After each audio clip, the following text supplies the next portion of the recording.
Vulcan Thronebreaker. Let's see how far we get. I'm stuttering. I don't know. I don't know if we have one or two more maps to still go through. Can't remember. But I do want to I want to get through all of the games that I have already played myself on my own time here on Twitch, and then get into just getting into a streak of playing games I've never played before, or entirely newly released games. Newly released games are expensive. Hey, come on. Get them shackles off.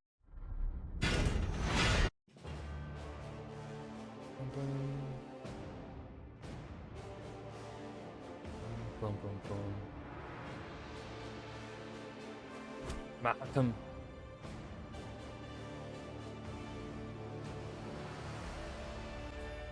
I haven't come across the impenetrable fog.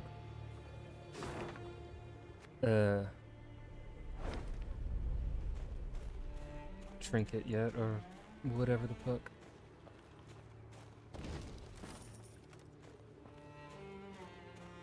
The Lyrians ascended the highest section of the Mahakam Range.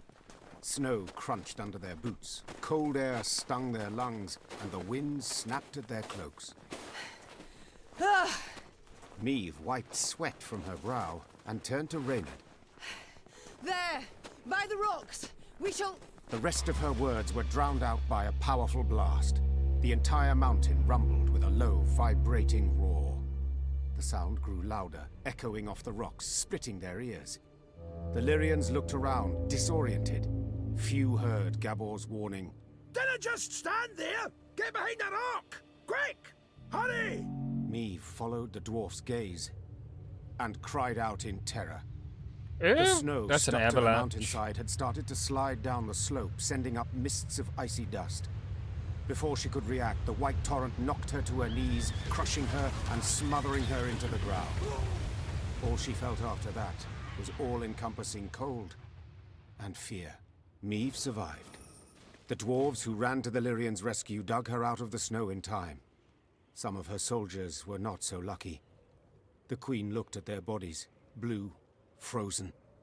Next to them lay dead horses, demolished wagons. The losses were enormous. Meve wiped her cheek. Her tears burned her frozen skin. Gabor spoke a while with the leader of the Mahakam Guard Patrol that had come to their rescue. His face was dour. What? What have you learned? I tell you all in good time. First, you need a warm drink, good victuals. No, Gabor. I need to find out what in blazes happened here. Well, 'twas an avalanche. Of course it was an avalanche. I'm no fool. But what caused it? What was that noise? Signal horns. Ours. So you brought this snow down on us. Dwarves! Well, aye, but, unawares. Explain, in brief. See, we clean our mount regularly. The way men folk shovel snow off their roofs. Otherwise, the whole shebang would come tumbling down on our heads. When snow's gathered deep enough, we blast our horns to cause a controlled avalanche. Then we need to, sweep up a wee bit and the road's safe. All well and good, but why did you decide to clean up right as I was passing through? Wondering that myself. Schedule says next cleaning should have been a week frae now. But someone asked the route to be cleared earlier. Who? Meve, I'll tell you. But first, promise you'll... Who? Hey... Owain ep Clenvog, the Nilfgaardian emissary. Must have found out you'd be going through. The bastard. Reynard! Reynard! Wait! Wait! I understand you're a wee bit upset, you've every right. But you'll never prove Owain meant you harm. The sly weasel will make sure he didn't dirty his own paws. I've no such scruples. I'll find him and kill him. And then? How'd you tell that tale to Bruva? Meve, you're justly taught, but for the love, just this once, let it go. Or you'll leave Mahakam with me a scrap to show for it. Moments later, scouts reported Fucker Ovain is was correct. camped to the north of the accident site. Meve had to decide how much she was willing to risk to get her revenge on the Imperial emissary.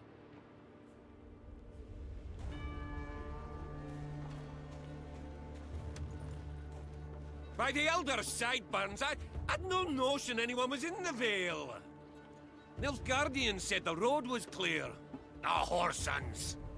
What a mess. I'm so sorry. With all my heart. Oh, I forgive him. Nilfgaardians. I forgive him.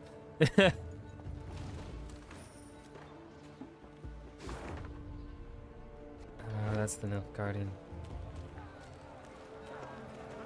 There, milady, whispered one of the scouts. Left of the path. Meve squinted. The Nilfgaardians had taken shelter from the falling snow under a rocky outcropping. The smell of roasting meat wafted from their campfire, and echoes of laughter could be heard. The black-clad soldiers had reason to celebrate.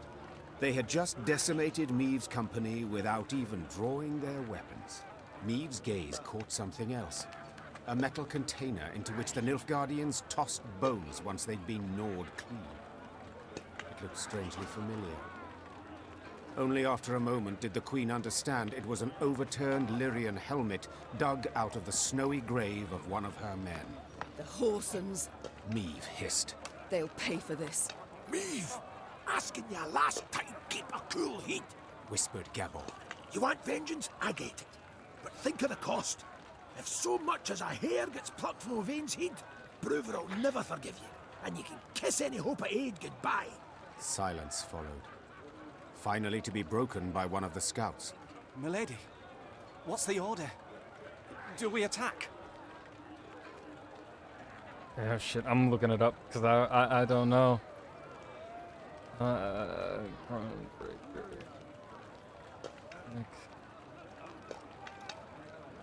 Guardian or forego vengeance.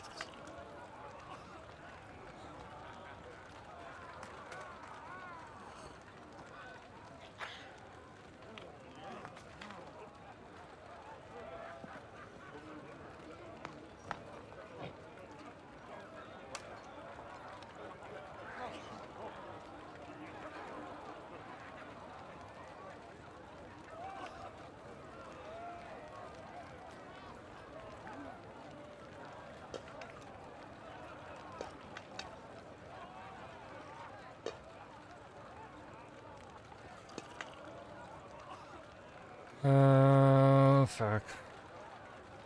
No. Await my signal. The Queen stepped out from behind the rocks, put a hand to her mouth, and yelled, Ovain! Ovain at Clenvog! All laughter stopped in the Nilfgaardian camp. Moments later, a sumptuously dressed man stepped in front of the wagons. He wiped a thick sauce from his lips, then bowed with an exaggerated courtly flourish. Queen, my condolences. That avalanche. Oh, what an unfortunate turn of events.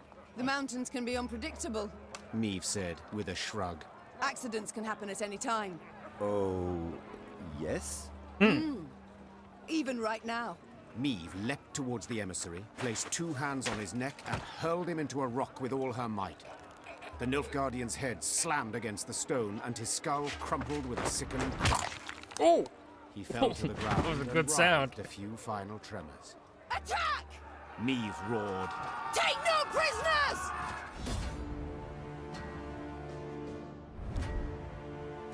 Optional clear. The Nilfgaardians hurriedly fastened their breastplates, donned their helmets, and slid on their gauntlets. As they trusted in Elder Hug's guarantee, the sudden attack caught them unawares. Meve knew she would pay dearly for breaking the sacred dwarven principle of neutrality. Yet vengeance on Owain, Eb Clenvog, and his retinue was worth any price.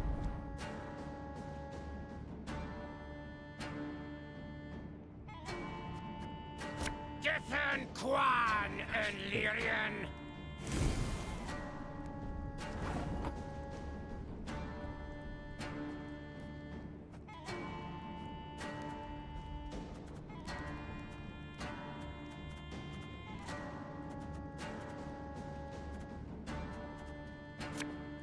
Oh, Lyrian lummoxes.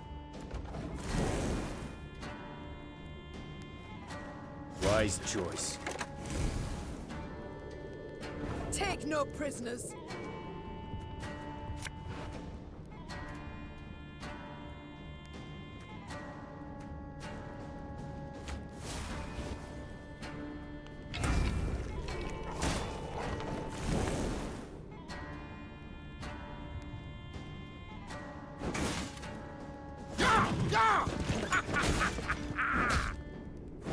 Oh, fuck off.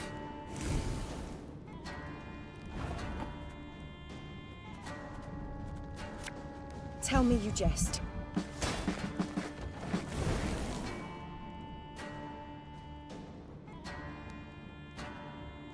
Oh, I guess he's gonna do that shit again. Order! Get the fuck out of here.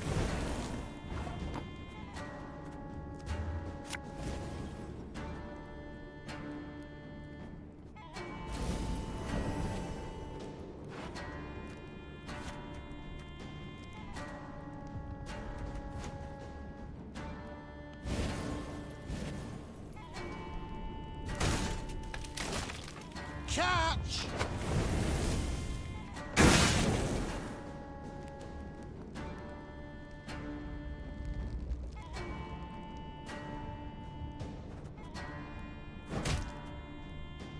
Life is mine now.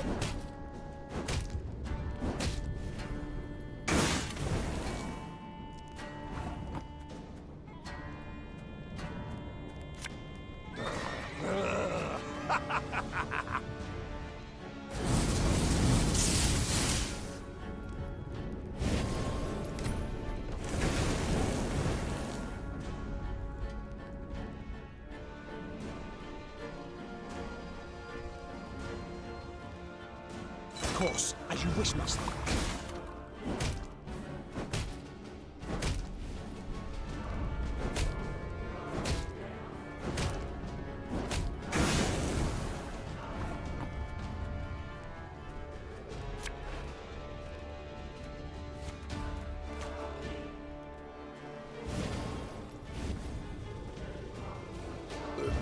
Sorry, turnips back for an encore.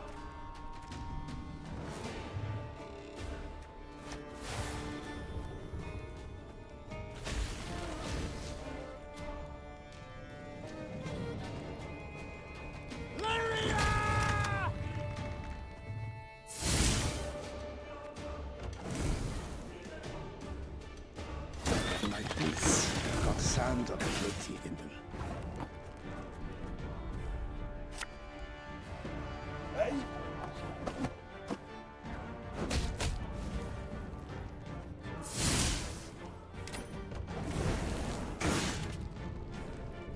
That was not in the spell books.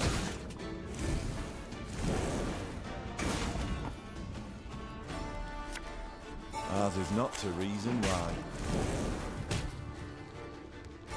Order will triumph. It must triumph.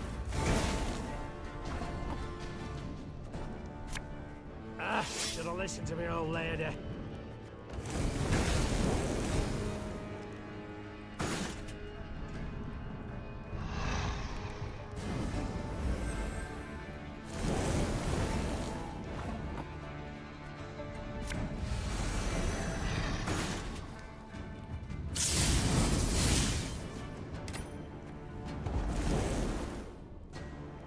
Praise be to the great sun! Oh, wait.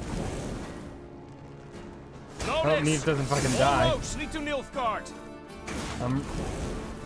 Oh, we're risking it. Oh, thank you for boosting Neve. Thank you. We should not have done this. They shouldn't have caused an avalanche. Meve showed no mercy for the Nilfgaardians in Ove Nepklenvog's camp. All would share their leader's fate. And the dwarves? As predicted, they were outraged by Meve's open attack on the Nilfgaardian emissary. Bruva Hoog suddenly called for a council of the clan elders. They debated what to do with the Lyrians for a long time.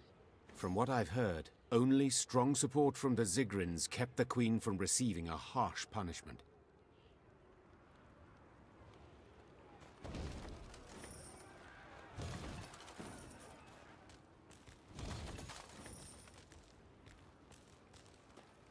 Maybe they shouldn't have fucking attacked me. To me, Valyria and Rivia Queen, from the Clan Council of Mahakam. Having met in quorum according to the Codex's dictates, the Council is resolved to remind you, Queen, that you are here as our guest. We have seen what you are up to, and we do not like it. The Council thus hereby issues you an official reprimand for breaking our laws and customs. Continuing to do so will result in grave consequences, up to and including death by barrel roll. To Ovain Ep Clanvog, from Duke Otto Ep Dahi, Grand Chancellor, Commander of Armiger Beast. Mahakam's neutrality must be respected, naturally, yet I doubt not you shall find a way to trip Meve up without breaking our friend's laws. Traversing mountain passes is rife with danger, after all. Therefore, one need but stick a thumb on the scales of fortune, or rather misfortune. Long live the Emperor! Bitch.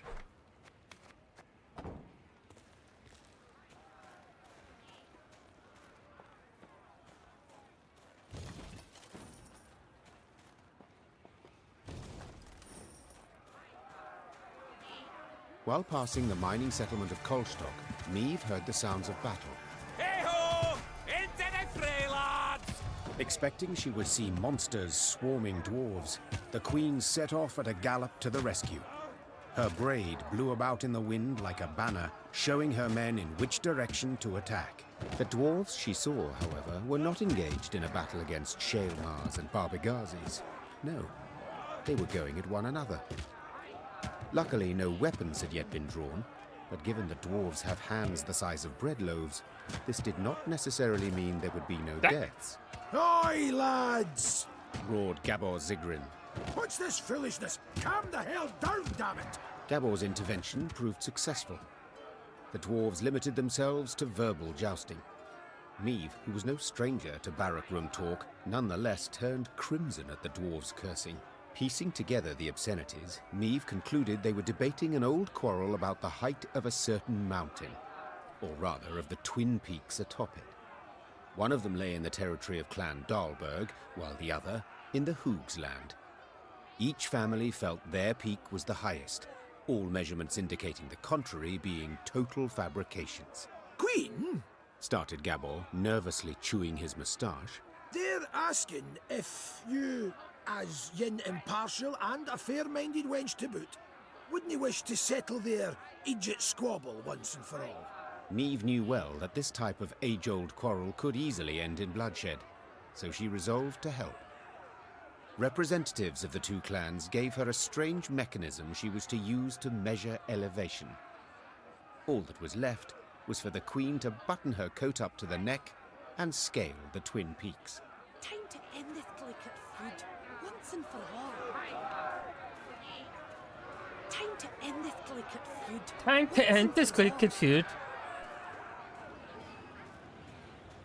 Up the mountain we go. When she and her force had traveled half the way to the first, she heard a long roar that made snow shelves detach and descend.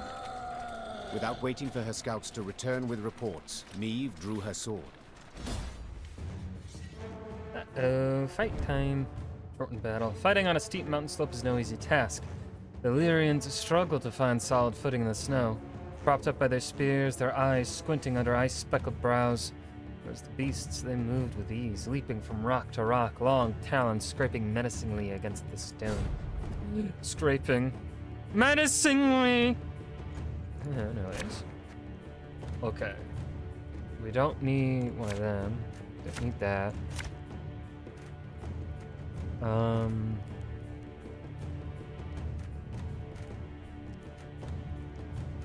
think we can roll with that. It's a shortened. Okay, so we just gotta win. Eyes up, lads! They're flying straight for us!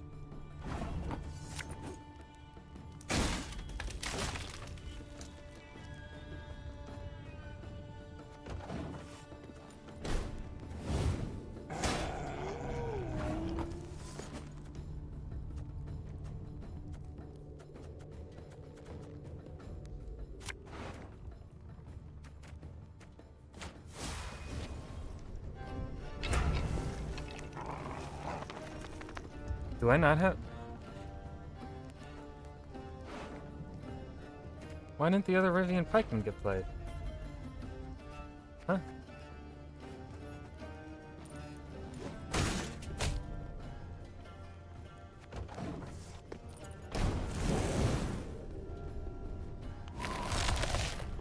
Oh, you hoe. You fucking hoe.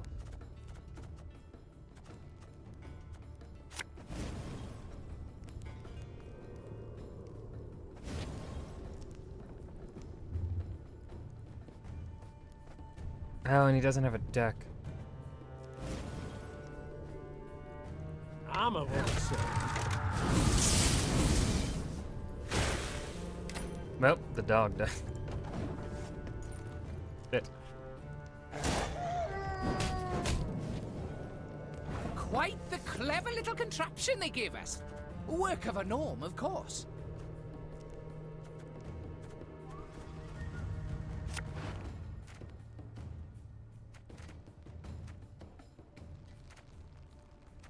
Ooh.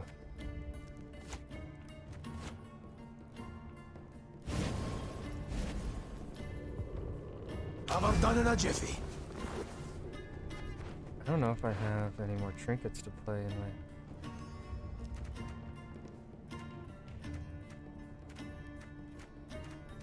Yeah, those aren't trinkets.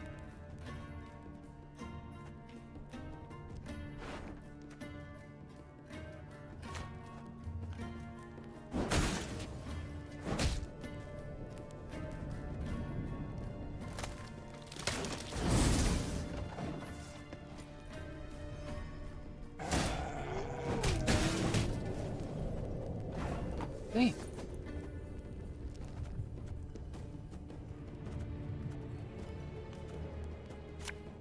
For the Queen!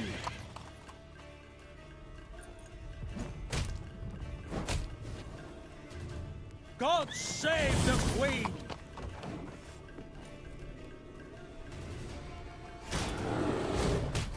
Damn. Army's a waste of time for one like me.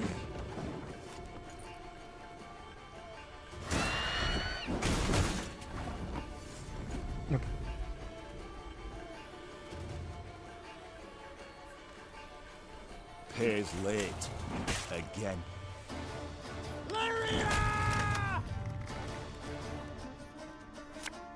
Fear not. We shall achieve our goal. What? Oh, yes, I'm on it. Let's see. Damage 3 units by 3 if already damaged.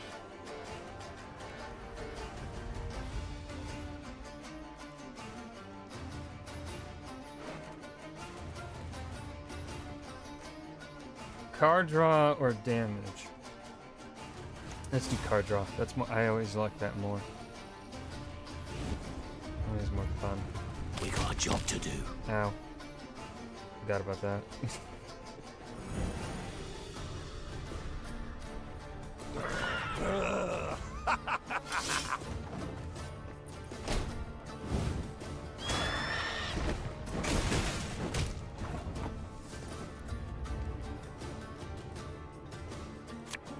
Tell me you jest. Oh. I'd hoped we could solve Lovely. this some other way. Lovely. Ah! I didn't want... Oh, I didn't want the pitfall trap to move. Oh well.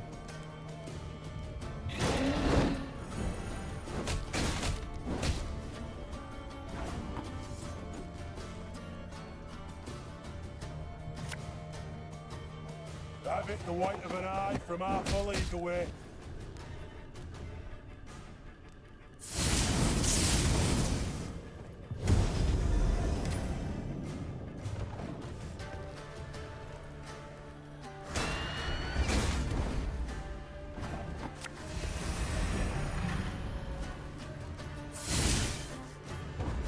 Boom. Take those measurements and let's be gone from this place. Easy. The Lyrians managed to repel the monsters and reach both peaks. Upon each, Meve ordered her men to take the measurements. While waiting, she admired the breathtaking view of the Mahakaman Massif.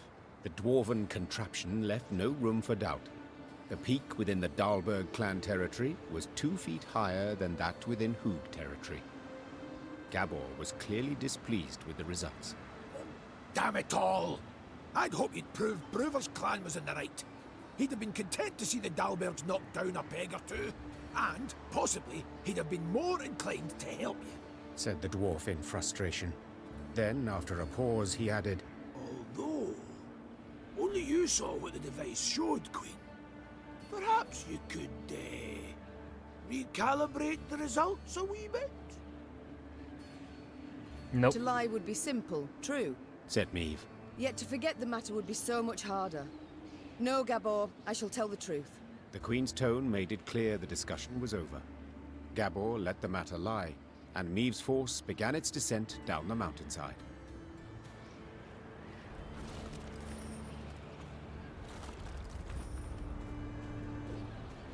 Oh, look at that lovely cat home on the mountainside. So lovely.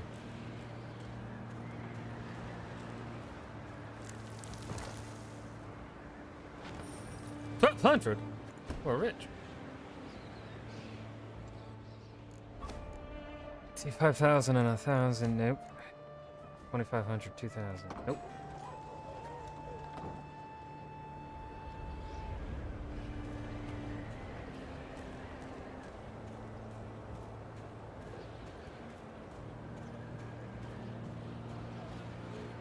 The dwarves of both clans had been waiting with bated breath for the expedition's return and report. As soon as Meave announced the results, the Dalbergs rolled barrels of beer out into the square and began to celebrate. Naturally, the Hoogs were disappointed, yet they accepted Meave's results as final. At last, they had come to trust her. Dalbergs are the dwarves we need. Every hoogs are done their heed. Dalbergs are the... Okay, so I feel like we're totally undermining the authority of Brewer Hoog, and I think ultimately that's what's gonna happen. For frostbite, you'd best avail yourself of some onion juice. Even better if you had a wee nip of vodka. Oh, onion juice? Oh, snotters are frozen solid. Not just those in my beard. Why, up my nose too. Once we're leaf carbon, we'll find our way to the tavern. Set our arses down by the fire and sip mugs of mulled wine. For frostbite, you'd best... As Meave neared Langbridge, she ordered her bugler to announce her arrival, then retired to her tent to freshen up. Gascon was already inside, awaiting her. I do not seem to recall summoning you. In that case, I must tell you to fret not. Nothing wrong with your memory. I've come with no agenda. Spontaneously, call it, to chat. Then I propose you leave. Just as spontaneously, call it. I must don fresh clothes. I'm to see the Elder soon, and I'd prefer to not smell of horse sweat. Doubt it'd make much difference to him. And be assured, I know what I speak of. When last we met, I found myself standing downwind of him. A pungent experience. Well, Hugh was saved the experience of his breath. So pungent I thought I might faint. Well, to revive you, pinch you awake, I'm sure would be quite a pleasure. Gascon, I beg your pardon. Whoa! Ugh, I shall have nightmares now. Not tonight. For I fear you might not sleep at all. You see, there's something you ought to know. And decidedly before you meet with Brewer. The sites we cleared of beasts, I ferreted a bit. Noted something peculiar. Any notion what it was? None. The monumental dwarven architecture, perhaps? Bones, my dear Meave. Dwarven bones. Now, guess what I found on them? Wait, don't dare give me any hints. Bite marks. Of course. After all, they'd been gnawed clean of all flesh by monsters, incidentally making it quite easy to spot other markings. Ones made by axes and swords. To be certain, I showed the bones to our medics, and they confirmed my conclusion. Meaning what?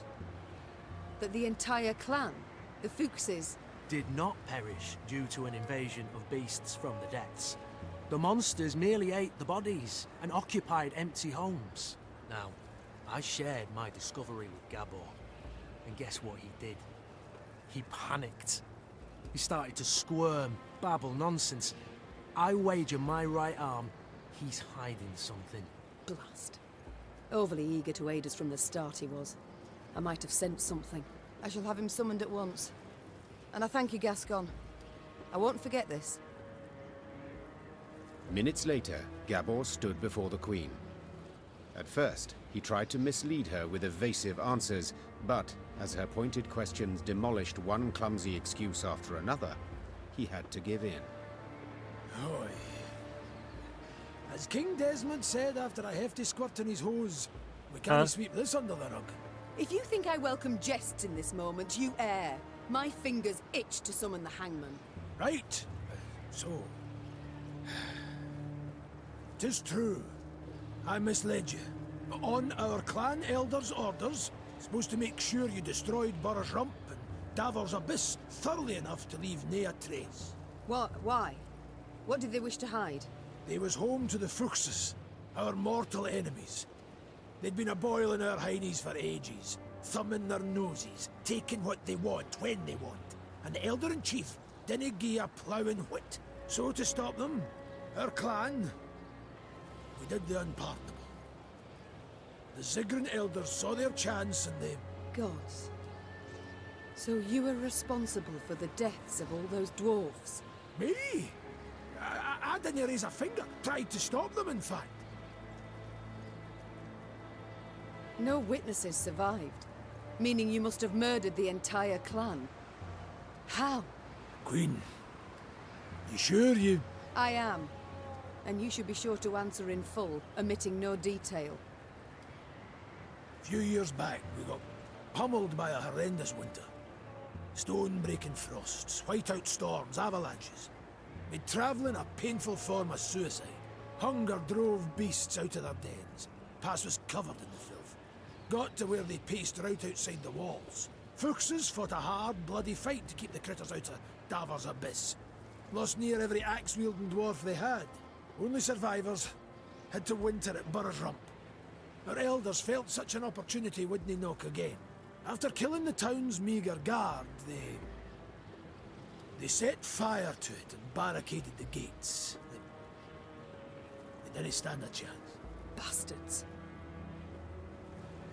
How in the world did the truth go undiscovered? Once it were over, our dwarves opened the gates. Before they'd lit their pipes, starving beasts came crawling out of the pass. The stank of dead flesh were strong. Zigrins who came back from that never were the same. If you'd only gandered their gaze when they had us all take a vow of silence. And then... You invented that blarney about primeval monstrosities the Fuchses had awoken by mining too deep. A riveting tale, and one with a moral to boot. Aye. But the elders worried Broover would suspect something all the same. That's why they wanted you to destroy all the evidence. Repugnant. You claim not to have taken part, but neither did you do anything to stop the massacre. What was I to do exactly? The elders had decided. Nae a dwarf would listen to me. You might have informed the Elder-in-Chief. The guilty would have been punished. The guilty? You didn't ken Broover. He'd punish the whole clan. Women, children, nae exceptions. Maeve, Queen. I'm begging you. He canna ever learn of this. Aye, I want a hack flame too when I think what the elders done. But other way it'd bring but more pain and death. You've got a lot of nerve, making requests after lying to me. Trying to ensure you ken the stakes. But you'll do as you see fit. Like always. I need to consider what's right. Meanwhile, Gascon, make sure Gabor remains our guest. Of course. I'll let you know if he so much as rolls his eyes towards an escape route. Oh, you bitch.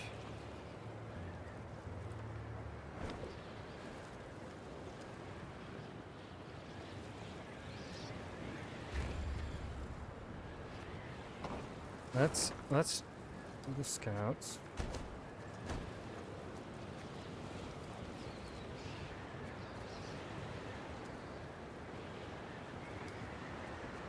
Oh shit. I missed a fair few things.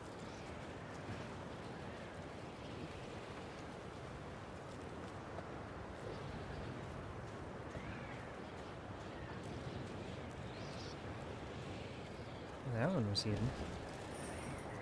Alright, we made back the gold. At least spent on the scouts. What the heck is back here?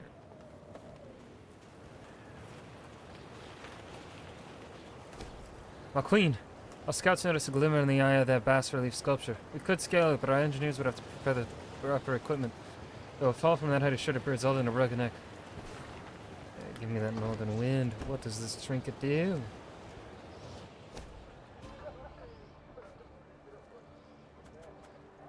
Where is it?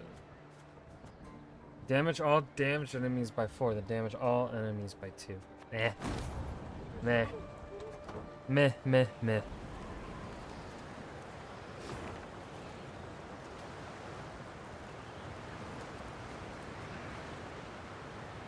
What about, how do I get access?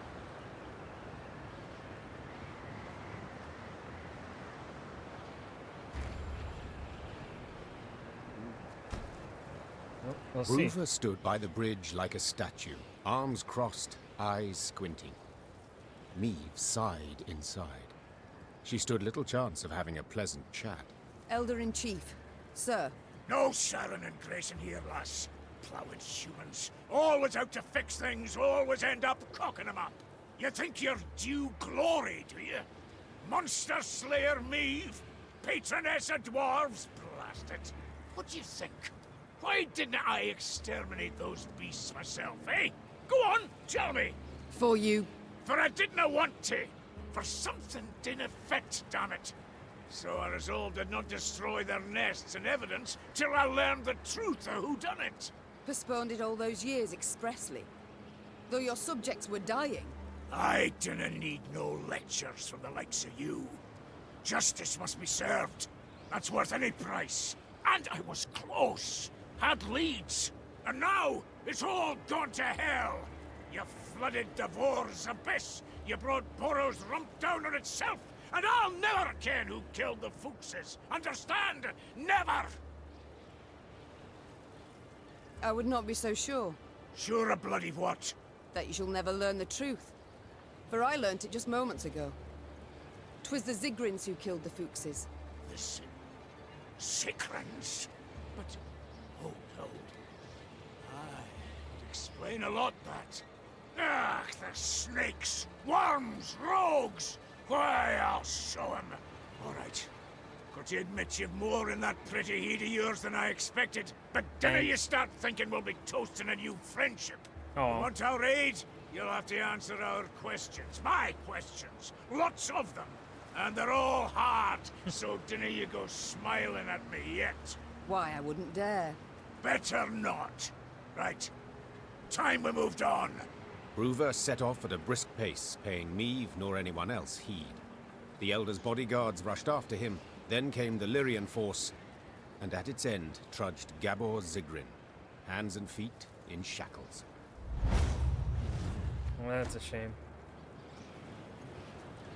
He was a good card.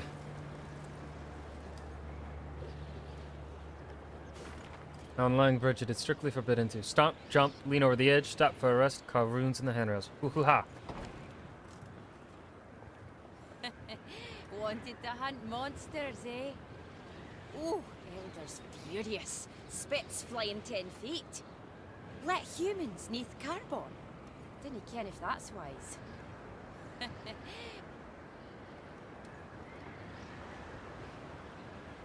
Dwarves demonstrate innovative thinking in many domains.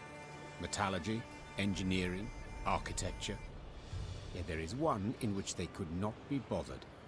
Naming. For this reason, the bridge that linked the Mahakam Pass with Mount Carbon was simply named Langbridge. Meve learned it was a thoroughly fitting name. Yeah. Having stopped for a breath halfway across the road suspended over a deep chasm, the Queen could see neither end of the bridge, both concealed by thick clouds. Amazing. Whispered the Queen. I feel as though we traversed the very sky. The Queen and her retinue were nearing Mount Carbon when Meve heard a cry. It was Xavier. Hold! Hold! Meve drew in her reins abruptly. Her mare neighed and reared, lifting the Queen above her formation of men. From that height, she saw the last pier of the bridge crumbling. The dwarves at the head of the procession were unable to stop in time and plummeted, screaming into the abyss.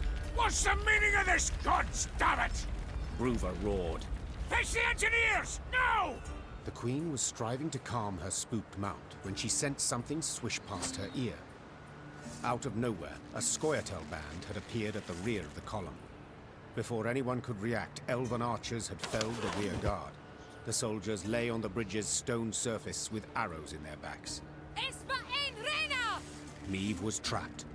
In one direction lay the chasm, in the other, a fierce foe. She had no choice but to stand and fight. Alrighty. Story battle from extra cards, a new card. The Lyrians watched in disbelief as Scoia'tael warriors slit the throats of Mahakam guards. How could this be? Non-humans against non-humans. To what end? Could it be the elder races do not uniformly support the squirrels' cause? No doubt these questions and more plagued the men's thoughts. This was not the time to entertain them. This was a time to fight. Boom, boom. Let's see here, what are we dealing with? Whenever a unit is moved to the same row as Cliff, destroy it. Okay.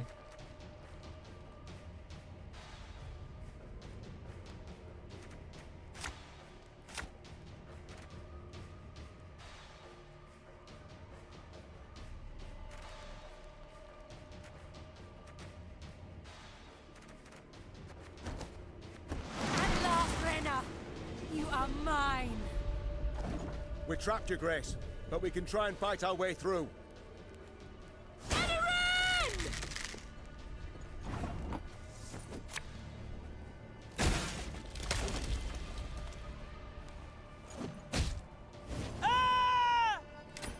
Oh, well, that's not... Alright.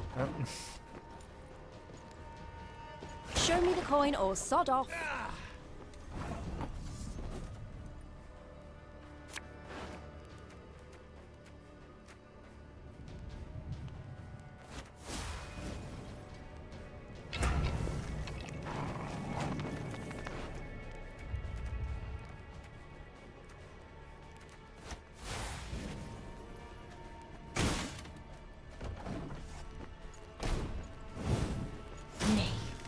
Duanve Camest.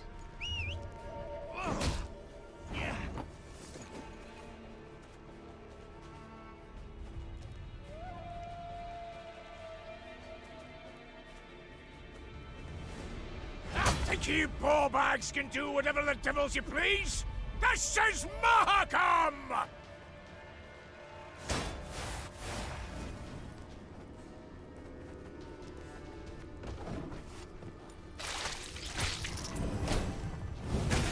What card did he eat? Got business for me? Oh, he ate Blizzard. Bitch.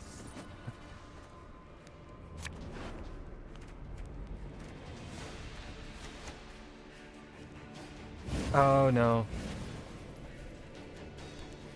Ever have a storm knock out one of your teeth? I I've fucked hit up. the white of an eye from half a league away.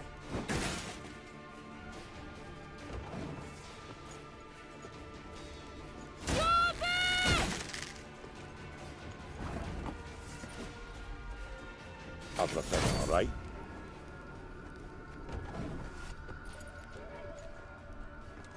Swords I smile at, weapons laugh to scorn.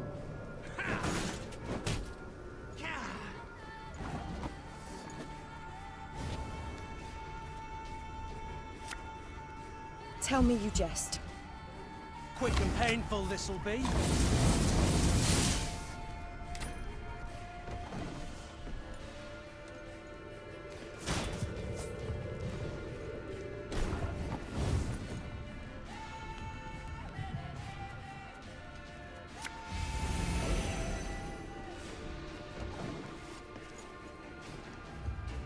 Now we will see who is weak.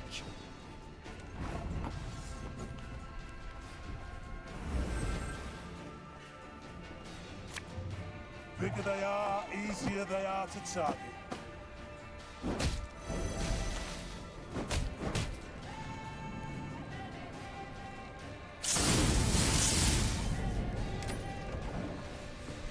This is an easy battle. Blood and neck ends. Similian Vat. Hello.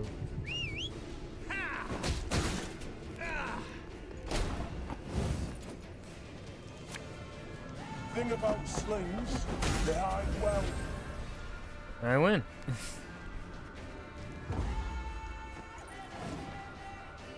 I was hoping you'd say that. Arena! She must die! Their strength combined, the Lyrians and dwarves managed to defeat the Scoia'tael. The guerrillas had weakened the last span of the bridge, turning the crossing into a deadly trap. Had Xavier, who noticed the weakened structure at the last instant, not called out, all would have fallen into the chasm. The Lyrians managed to capture the unit commander. She stood, her head raised high, and when Meve glared at her, she did not avert her eyes. What is your name, elf? Abayeth Metaparstwan. She said, Thank you, Reynard. I know well what she said.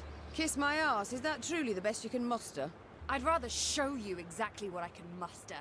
Tell them to unbind me. You got your opportunity. On the battlefield. Will you not tell me what they call you? Fine. It's all the same to me. I'm more interested to know how you came to be here. Who sent you? No one. It was my decision to kill you, and thus avenge Eldain.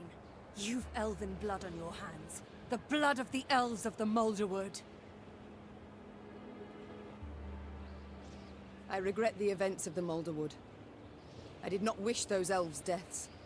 Yet they left me no choice. What choice would you give a murderer who invaded your home? You know I envy you. To see the world solely as black or white, it must simplify things so. Enough. I've heard all I wish to hear. But I haven't. Did you fall on your heed, elf, eh? If you want to fight humans, go on and do it.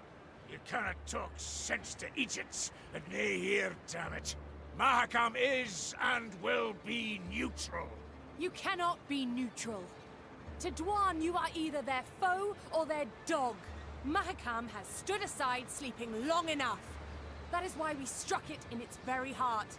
As a call to battle. A call to brethren whom you, Elder, have kept from the world too long. I have kept him away. I've been bloody right to do so. You want to play at war, you numpties? You want to force the Pontar to flow upstream? Gang right ahead. Good riddance, I say. Gan kill, gan die if you fancy. But God's damn it, leave us alone. Yeah, I should kill you. With my own hands. I should cut your throat, put you out of your misery. That's what you want, innit? To die? To die a stupid death? Well, I'll not grant you that. Nay, nay, I'll lock you in a tower. Sit there 3 centuries, and you just might grow a brain. Bruva Hoog gazed after the shackled elf as she was led away. Meve expected him to continue fuming, cursing her. But the dwarf stood silent, and his old eyes, half concealed by brows bushy as a forest floor, showed not anger, but the deepest sadness. Dwarven engineers made quick work of repairing the crumbled bridge span.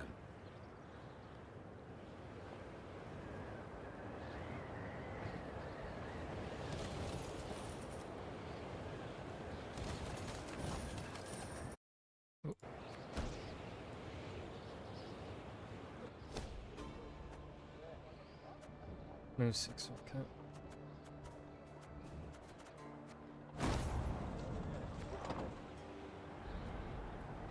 Actually, we have 7,000 gold. Let's see. Ooh, these are really good. Ah, but it uses up too much wood.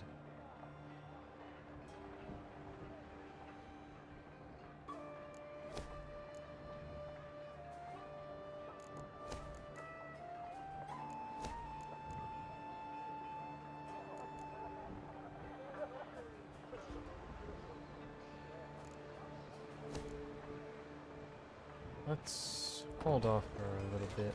I'm building more. Look, Mount Carbon. Damn! And I thought Novigrad was big. So the elves are against us. Against our elder. Treacherous hounds. Truth be told, I supported the Scoia'tael afore. Though I wish every last one of them dead. Dead! Long-eared bastards. Raising our own saplings against us in rebellion. Sowing unrest. Violence. In the mountains. Truth be told, I support... Come on, Carvin, wipe your feet, comb your beard. Before and gar bring nothing here. Carvin's heart, can you hear the throb? You're a dwarf, damn it, not a slob. Hoo-hoo-ha. I will be right back because I am hydrated as fuck. So I gotta piss. BRB.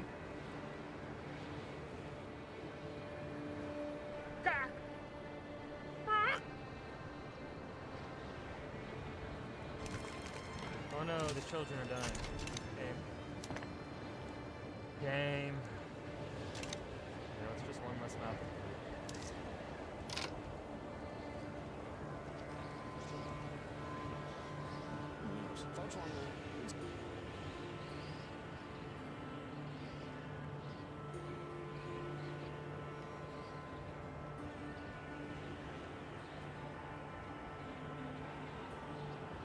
This is the face of a man that just said wieners. Someone clip that and send it to play. This is the face of a man that just said wieners. More cock?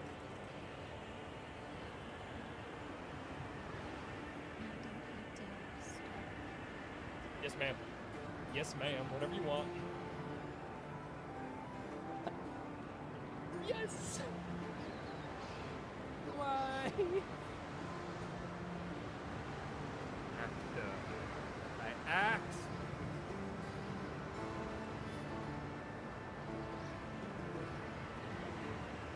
Your Grace, I present to you my magical cock.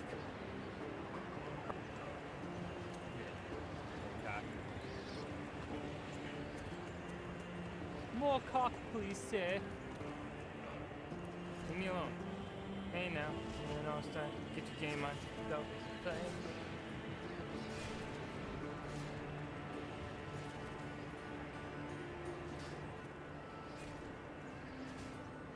Well, that happened. It's what Dark Souls wishes it could be.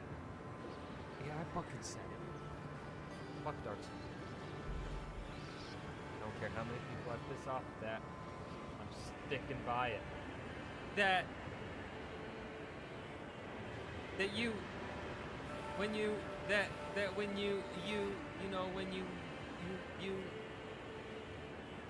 I assumed you'd already finished streaming.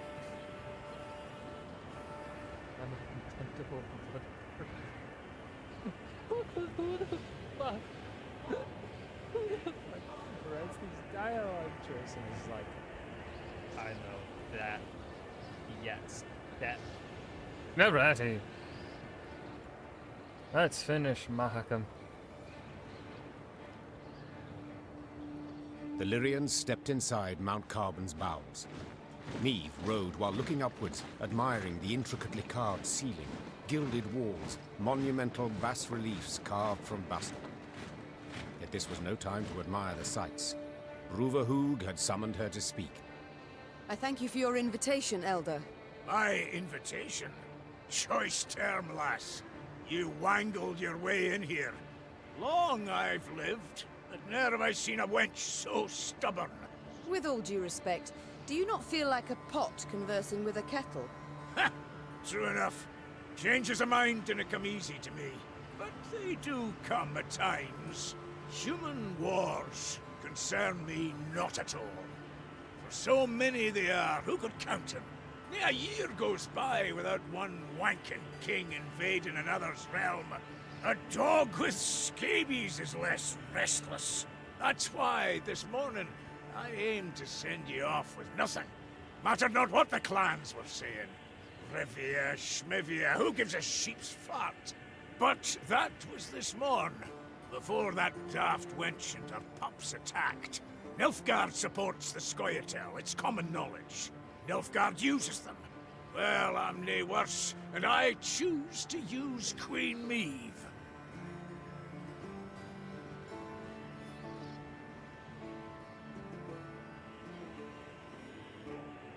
So what use would you make of me, if I might ask? You've a plan? Aye, the kind dwarves like best. Simple, but sneaky. Like to give Nilfgaard a warning, you ken. If you're going to rile my dwarves, throw 'em into the Scoia'tael ranks. You'll regret it, aye? But I'd like to issue the warning without declaring war. All clear to you so far? So, when you march out to Mahakam, you'll find a company of our foot dwarves waiting out with the gate. Officially, volunteers enlisting with you against my will. And you're to put them at the fore next time you face Nilfgaard. Want the Blackclads to break their teeth on our bucklers, get a taste of our axe blades. After that, dare say they'll think twice before they send more Scoia'tael into these hells. I do not... Thank you, Elder. You restore my hope that I shall have my home back in the end. Faith can move mountains, aye, but it can't do much about borders. I've watched you close, and must admit you're a plucky lass. That enough for Nilfgaard? Can I be sure? We will see. We shall know soon. Volunteer Corps. Mahakam Mengu. Mahakam Shield. I would like to march at once. So by your leave... Nay, not granted. At once? Oh. What's that mean? Our laws are clear. Guests are to be sent off with a thundering feast. Even the humans. Bruver, I as like was this Bruver's Bruver Hoog. wont, insisted. So the Queen accepted the invitation, but as was her wont, set a condition. The feast was to last but one night, and not, as was the wont of local custom, an entire week. All clans were to be Week of represented partying? at the feast. God Save one, damn. of course, the Zigrins. For they had already learned their punishment. The entire clan was banished from Mahakam. An exception was made for one of their number, for Gabor, who was beheaded before the day was done. Oh. When the sun had retired behind the peaks, Damn. the underground city came alive with the sound of bugles, bagpipes, and horns. The dwarves emerged out into the central square and danced exuberantly, sparks kicking up from their hobnail boots. The usually crabby Elder-in-Chief Hoog proved a cordial host that evening. Let's drink, lest our neck shafts grow cobwebs! Suddenly, a messenger arrived. Bruver lifted his copper horn to his ear and listened with furrowed brow. What's that? Speak up! When she saw a sour grin on his face, Meave knew the tidings were not good. Yet she did not suspect they pertained to her directly. Meave, you expecting anyone? How's that? Runner says a delegation's arrived at Carbon. Freyliria and Rivia. Got a Nilfgaardian escort. How dare they? Traitors. Who leads it? You'd best sit. Who leads the delegation? It's your son, Willem, I fear. Willem? Mahakam remains neutral as regards all your squabbles. I trust I needn't remind you. So I'll have no scrambling or shoving, and certainly no bloodshed. Point of fact, I'd prefer it if you... I wish to speak to him. I'd forbid you, but, as I said, never seen a more stubborn wench. Alrighty then, jabber away with him. Just remember, hands to yourself. Meave spotted banners, a Lyrian eagle Yes, upon sir. one surrounded by Nilfgaard's black rags. Her hands became fists, showing how helpless she felt. Then her son and rival, Willem, emerged from behind a row of Imperial footmen. My. I should apologize. It seems I missed the coronation. Congratulations, my son. Who was it who placed the crown? General Ebdahi? Count Caldwell. Ah, yes. Our elder statesman. Why have you come here, of all places? To acquire arms for Nilfgaard? As my official mission, yes. Yet unofficially, I wish to speak with you. I trust you've had tidings from the field. God, his voice Edirn is so turned to ash and bitchy. dust. Vizimir murdered Redania in chaos. Faltus forced to strike a pact by his vassals betrayed, Henselt the same. This limerick, will it come to a point? Why, yes. to the same as this war. Mother, I beg you, you must see it. Mother, I beg Nilfgaard's you. victory Shut up, is ho. inevitable. Surrender now, and I shall show you mercy. For later it'll be too late. There will be no later. We shall repel them, drive them south at the points of our pikes. This we, Mother? Who precisely do you mean? You stand alone. An impression many might have indeed. Yet I've allies. Those long loyal, and those new. Where, Mother? In Zerrikania? For here, in the north, why, there are none. The fight is done. Your friends from Nilfgaard will learn that is simply not true, when their ignorance bites them in the arse. So you aim to persist? Whatever for? For our freedom. For Freedom! independence. Curious. I could have sworn it was for your ambition, to soothe your wounded pride. When I was crowned, a fact you deride, though that makes it no less true, I swore the good of my subjects would guide me. And a war we are doomed to lose cannot in any way benefit them. And slavery can. You know well the Blackclads put peasants in chains, like cattle. Reprehensible, I agree, but... And resettlement? Forced labour? Cruel laws that make death the punishment for the slightest offences? Are those benefits? Well, answer me! I see I will not sway you, Mother. A shame, though I take comfort in the fact I tried. And now, adieu. Oh no, I, not you, will decide when this conversation is over.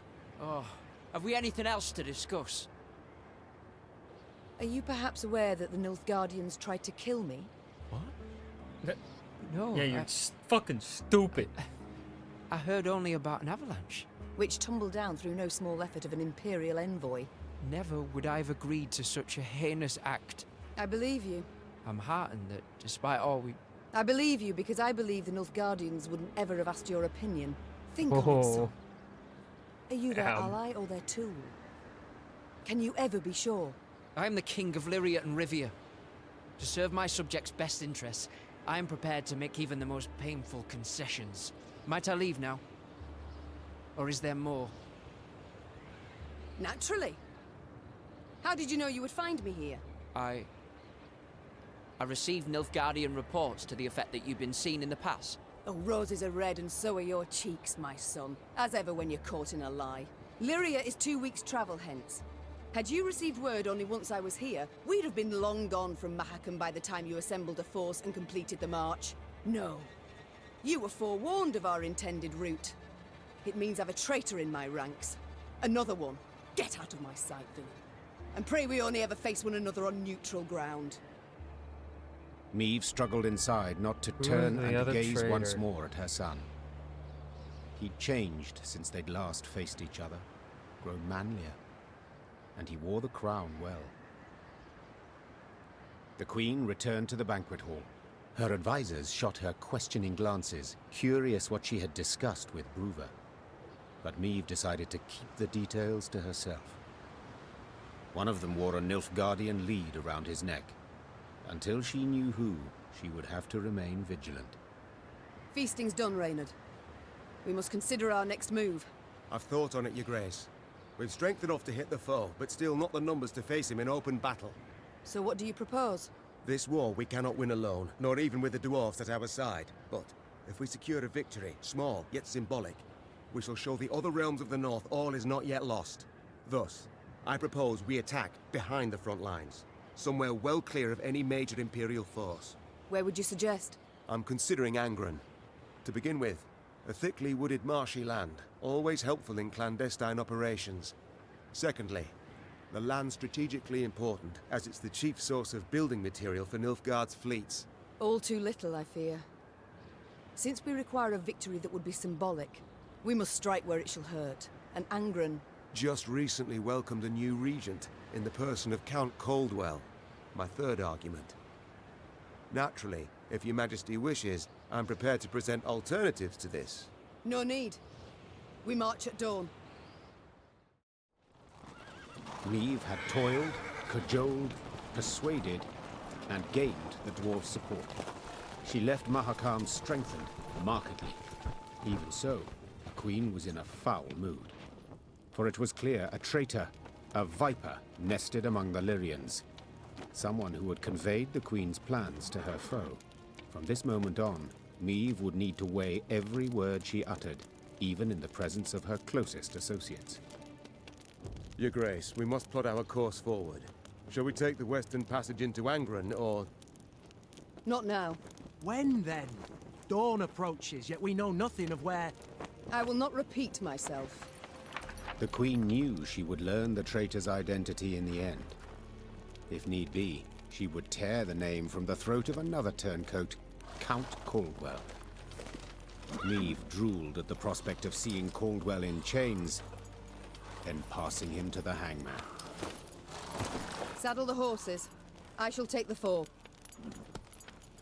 The time for diplomacy, for preparations and negotiations had gone.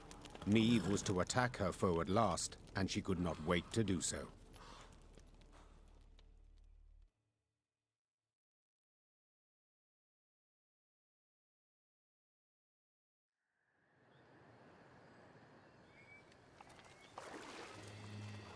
At long last, Meve's force reached Angren's marshy woods. Yay, more swamp. Ever been? No. Count yourselves lucky. Are you certain we haven't lost our way? Alas, here there is no way. We continue south, that's all. South, meaning the bottom. Should you ever venture there, I offer you this advice. Do your utmost to make no noise. Bye-bye. So, his comrades cried out, reached out, but alas, amidst frothing waters, they heard bones cracking, the moan of metal bent and crushed. Ooh. What the... Bloody hell, what was that? A bug. Rather not know, personally. Hold your positions! Arms at the ready! It was a glusty war. Uh-huh. One of many the Lyrians would encounter along their path. But let's not get ahead of ourselves. At last, Meve and her force stood upon the Yaruga's bank. To find and punish the traitor Caldwell, they would have to cross the river. Yet the sole bridge nearby was in Nilfgaard's hands.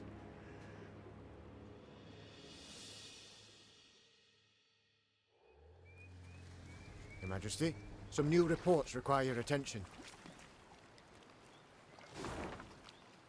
Alright, how big is this map?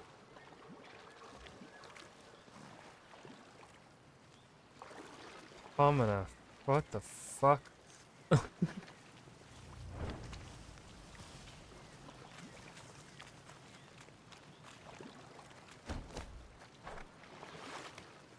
Angren partly under Nilfgaardian control. Black-clad troops hold key fortresses and transportation arteries. A little beyond that, swampy wilds remain uncharted, untamed. Count Caldwell rules Angren on behalf of Emperor, commands small division at Tuzla Castle, south of swamps. Nilfgaardian troops also supervise log-cutting operations supplying the fleet.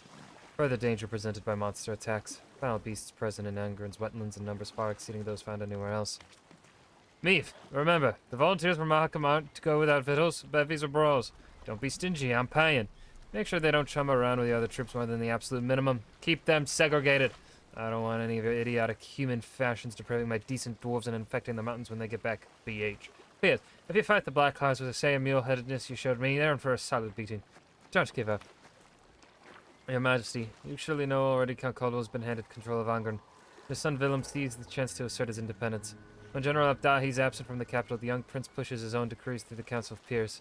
It's not for me to judge whether this all isn't according to some plan of the invaders.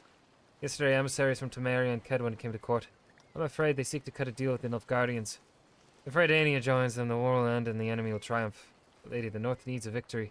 You must know your fight is of the utmost importance. We need you now more than ever before. Lovely.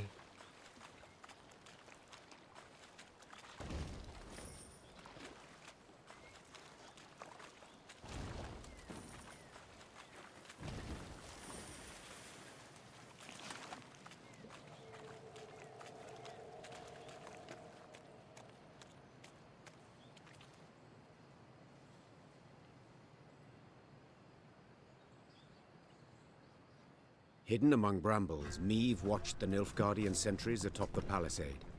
In full gear, alert in stance, they looked sharp and ready to defend the stronghold. Blast! Meve hissed, for she now knew Red Lobington would not fall by surprise. A siege would be needed, and it would slow her advance. Yet there was naught she could do, as this was her one road to Angren and to Caldwell. Reynard wiped the sweat from his brow, donned his helmet, and dropped his visor with a tap. On your command, Your Majesty.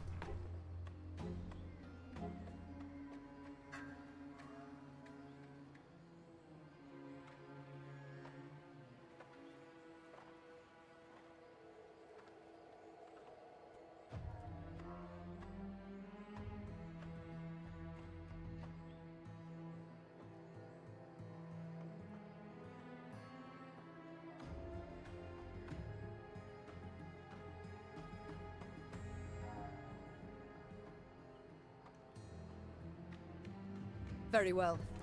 We mustn't delay. Reynard, our plan of attack. Armoured infantry to lead and take the first salvo upon their breast, scaling ladders to follow. Afterwards... Masterful. Truly masterful. Interrupted Gascon. Yet, despite the mastery, fit to be improved. How, namely? Hold back your force. Lie in waiting. I'll take 10 good men and open the gates for you. Wide. And how do you aim to achieve this? Asked Reynard. Knock and claim to be a trinket peddler, I suppose. Or perhaps one of Lebioda's devout disciples. Must you know every last detail? Where's the fun in that, sir? There's none in warfare. Never. Seethed Reynard. For war is no farce. Your Majesty, he stands no chance. Not the slightest. None at all, I concur. Yet his eagerness intrigues. Let's see what he can do. Reynard did not approve of Meve's decision, this was clear. Yet he dared not undermine it. The Queen's blessing now his, Gascon assembled a small force and set off, straight for the stronghold gate. Lambs to the slaughter, muttered Reynard, shaking his head. My Queen, it's not too late. We can always... Shh! Look. Already at the gate, Gascon lifted his arm in a gesture of peace, then merrily bantered a bit with the guards. A moment later, the gates jerked into motion. But how? No matter. The gate stands open. We must attack. Meve raced off towards the fortress without even glancing back. She knew well her soldiers would follow. Alright. The guards continued their attempt to close the gate, but Gascon's men quickly disposed of them, thrusting their knives between gaps in the heavy plate. The Illyrians raised their fists in triumph and cheered, but Meve was quick to silence them. Their celebration was premature. True, the invaders lost the tactical advantage, but had not yet been defeated. Charge! Dismiss that one, dismiss that one. Let's see, what are we dealing with? Every 4 turns on turn start, draw a card if you are losing.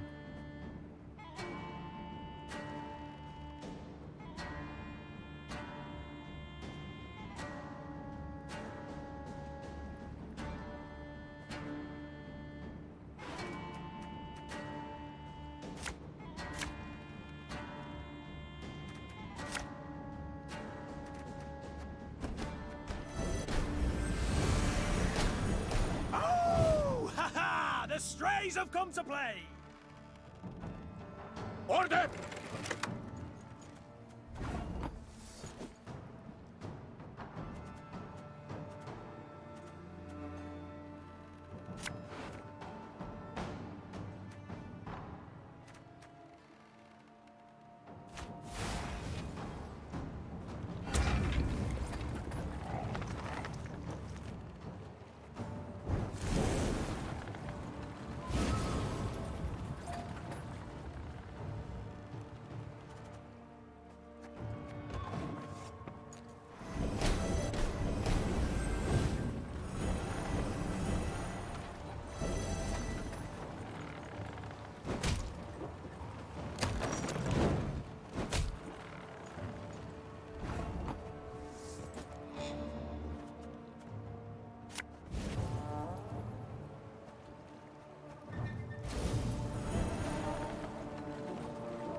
you mad? Don't say that!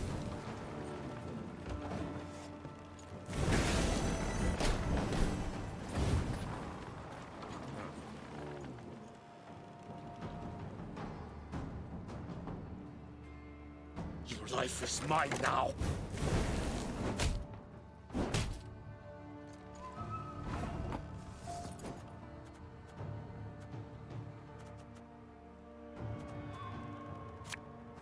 Ever have a storm knock out one of your teeth?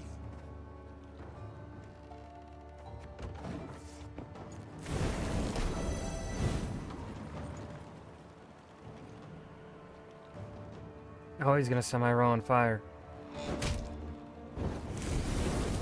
Fucker!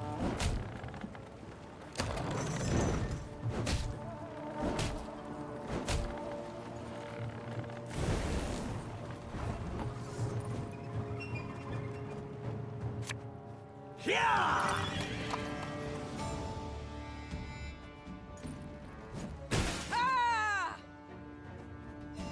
March on, march on.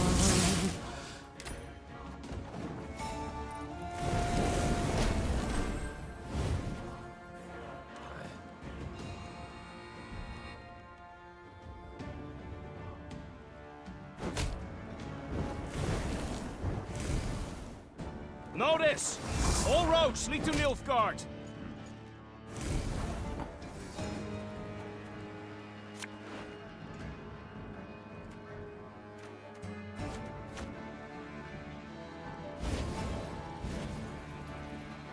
I'm coming. That bit the white of an eye from half a league away.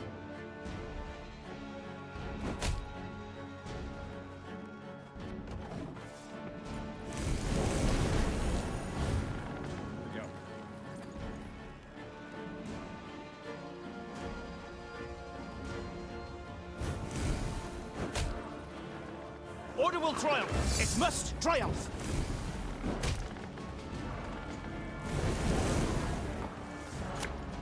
Give me a 3, 6, 9.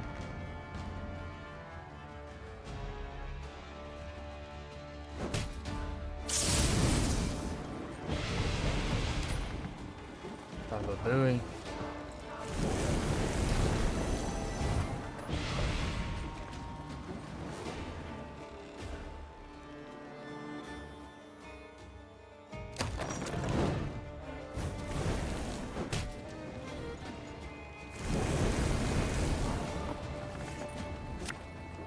Arbalist to your command. 5.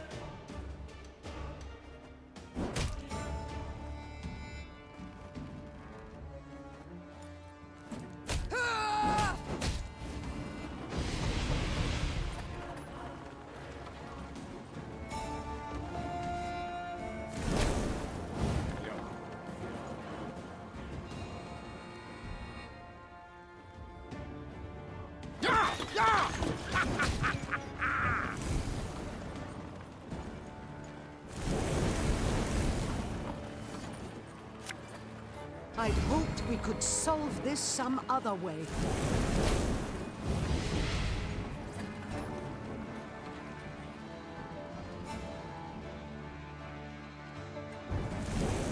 Oh, what you doing, Discipline. bitch? That is what you folk lack.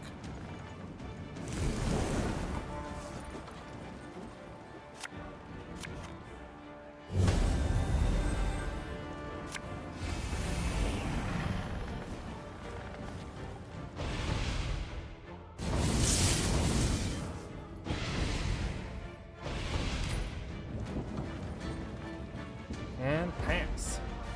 And I win.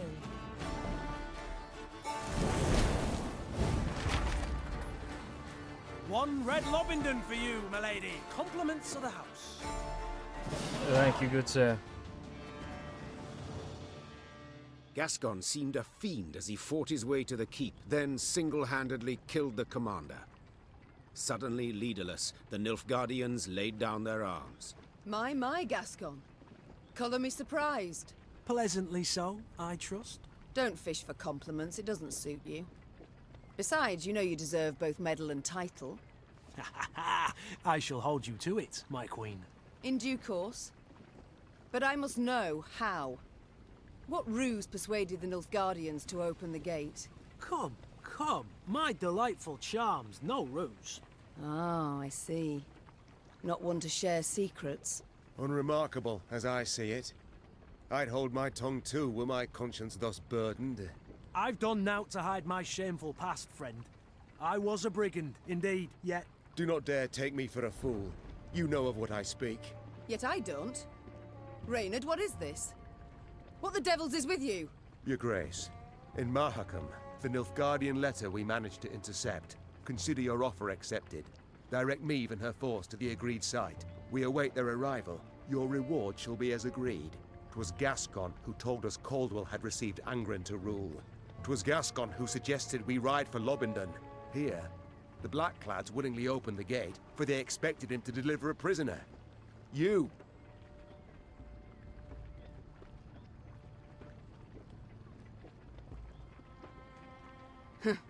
Yes.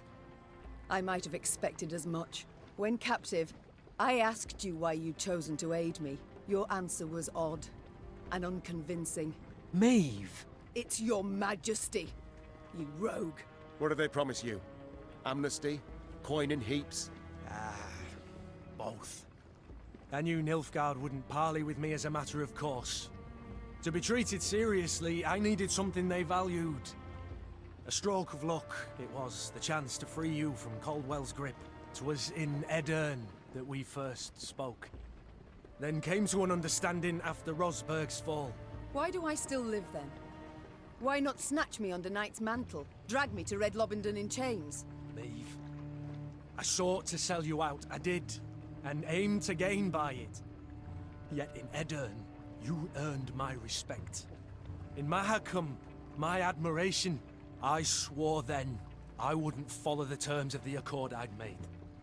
Instead, I'd let you into the fort and make damn sure the Commandant couldn't reveal the truth. Alas, seems I underestimated Reynard. Flattery will get you knout. You, sir, are a traitor. Ah, please, friend. You appear to me a pot that calls the kettle black.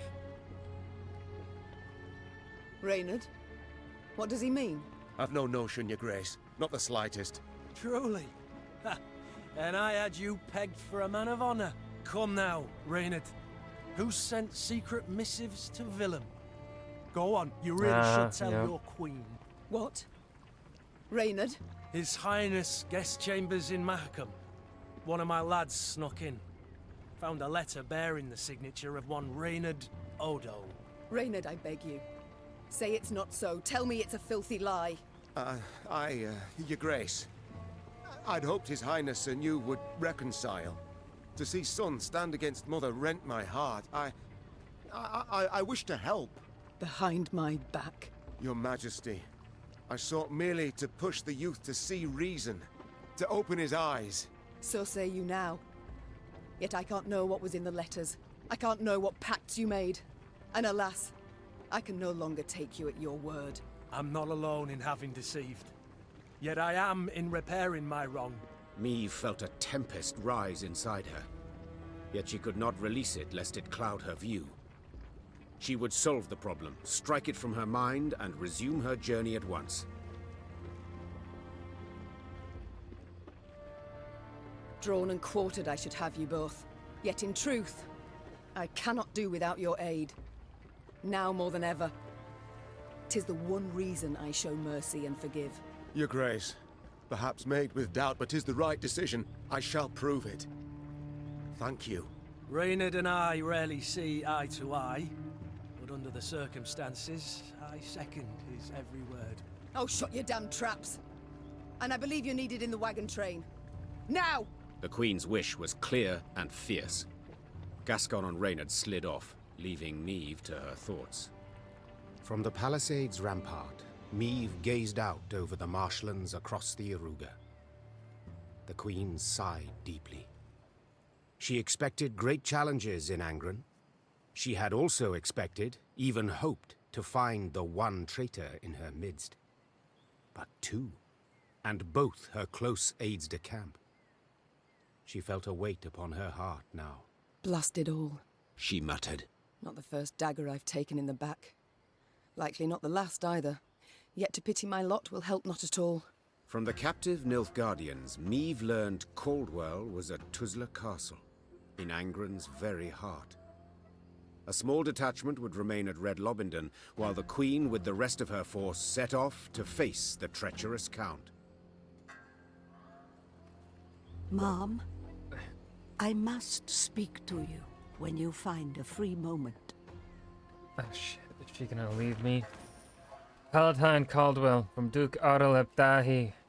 Your request to return to Lyria has been rejected. I agree with the argument that King Willem requires the support of an experienced politician. That is why I shall advise him should the need arise. But now your talents are more useful in Angren. As you know, the Emperor depends on the rapid delivery of building materials to our shipyards. I advise you to make the fulfillment of his wishes your top priority. Delays are unacceptable.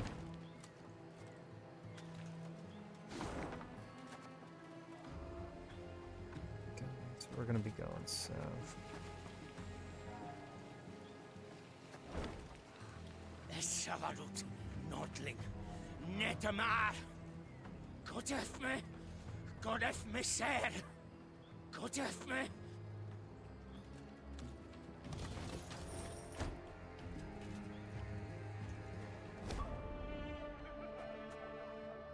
Can I unlock something? Oh.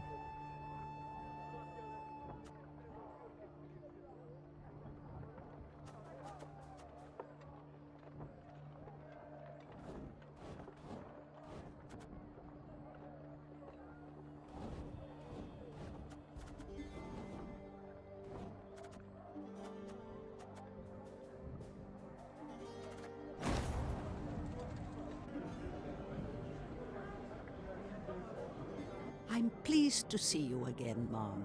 You need something? You wish to speak with me? In private? Yes, Mom. I've given thought to certain matters.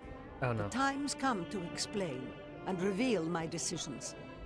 I've not been entirely honest, but I've seen you very much deserve the truth. You're brave, wise, and above all, you've a good heart. And thus you're unlike any other ruler I've ever met, had dealings with. Isbel, what is it you wish to say? You're starting to worry me. I told you of Sintra and Sodden. Do you recall? It's true, I took part in that war. Yet I fought for the Empire. What? I'm not certain I understand. My name is Isbel ep Muirmos, of Nilfgaard. I wish I could say I am from a conquered province. I wish I had that luxury. But no. I hail from the city of the Golden Towers itself. My. I'd certainly not expected that. Please, tell me more. I went straight from the academy to the army, as mages do in Nilfgaard. Yet I truly believed our aim to be to build a better world.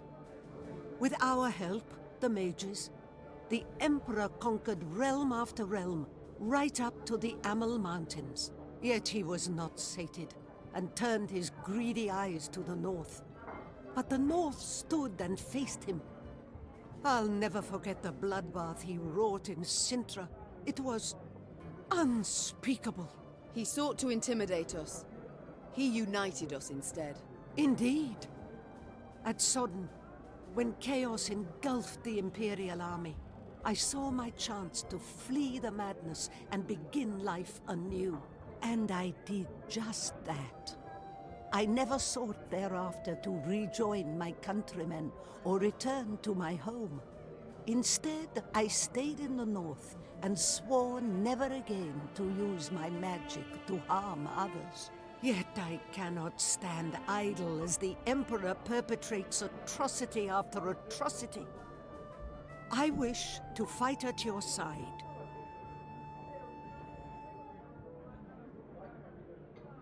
All deserve a second chance. Yet from now on, there are to be no more secrets between us. Certainly. I thank you. You've no idea what this means to me. Good. Oh, and Isbel. This must stay between us alone. For your own sake. I appreciate the concern, Mom, but you needn't worry about me. I've lived for some time in the north, and dare say I know how to get by.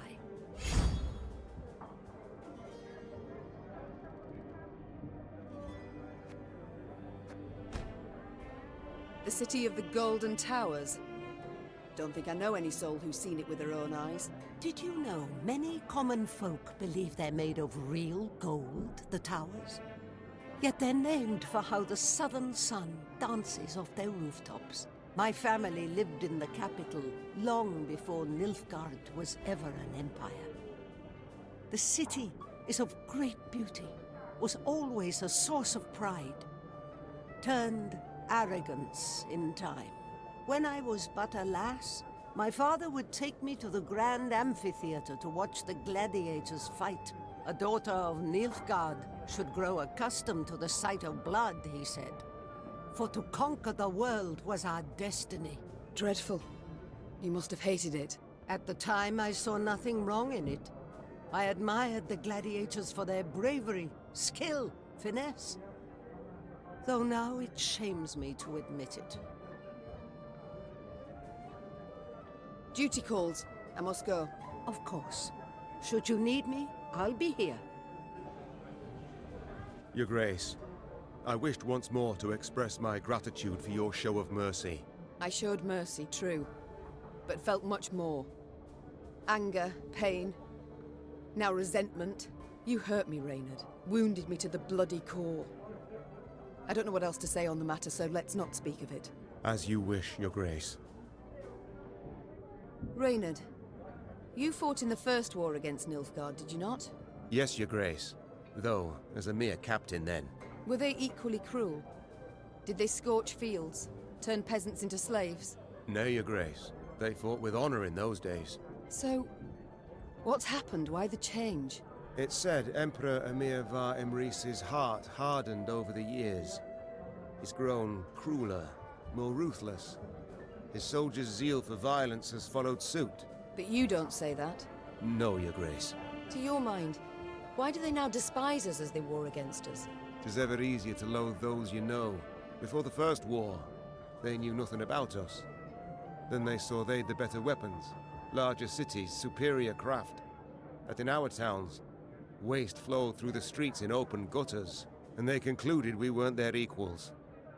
It's far easier to kill when one holds such a belief. It's time I attended. Maeve, I must say it again, I'm sorry.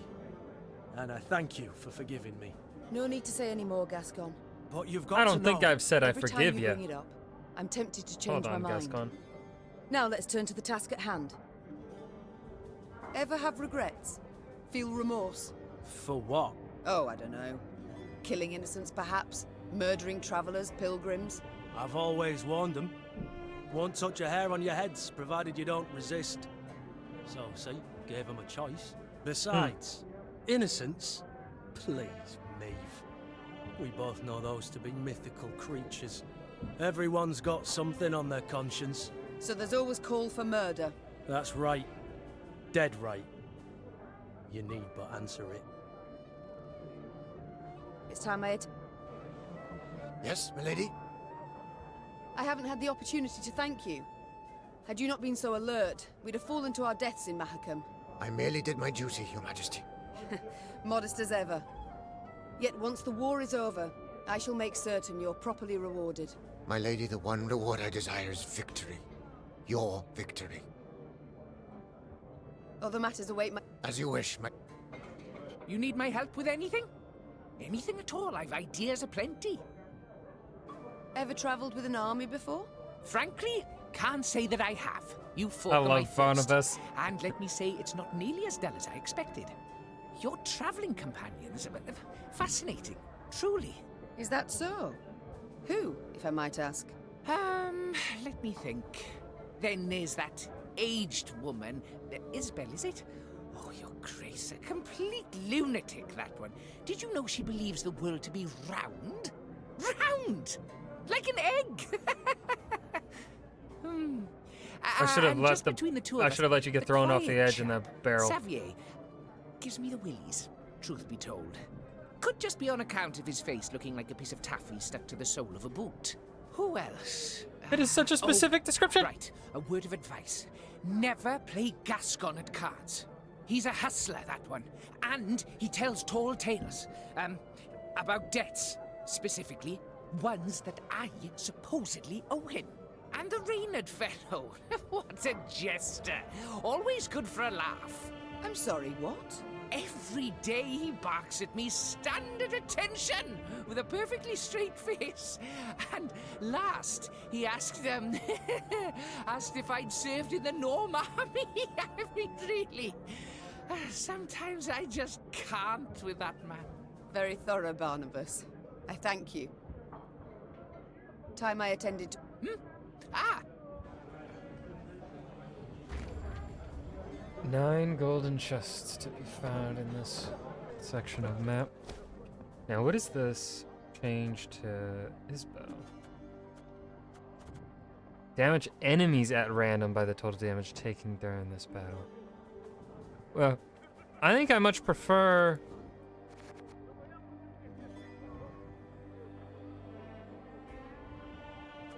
kind of prefer the healing one.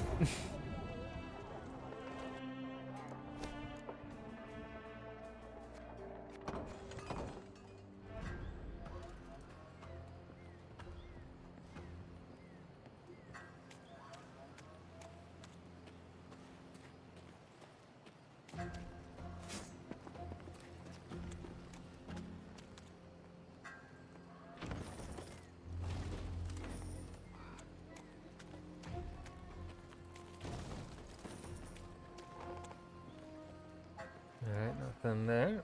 And head south.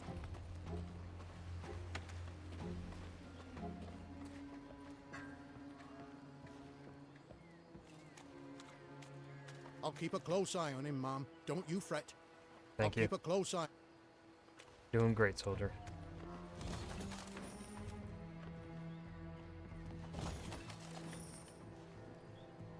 No two ways to it. Charming this county the Blackclads granted Caldwell to rape.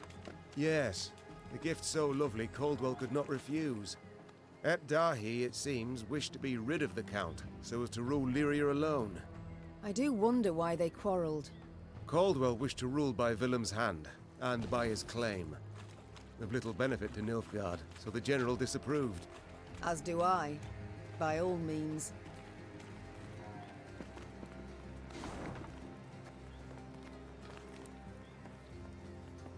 What is... oh my god.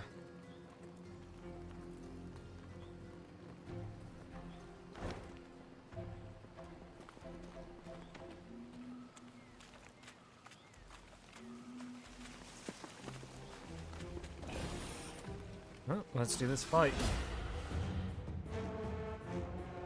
The inhabitants of Angron had always endured many hardships. War, disease, poisonous swamp gases, and above all those, monsters. Nowhere was safe. Not even their own homes.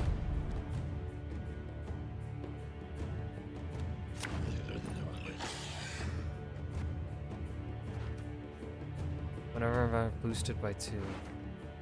So we can create a trinket.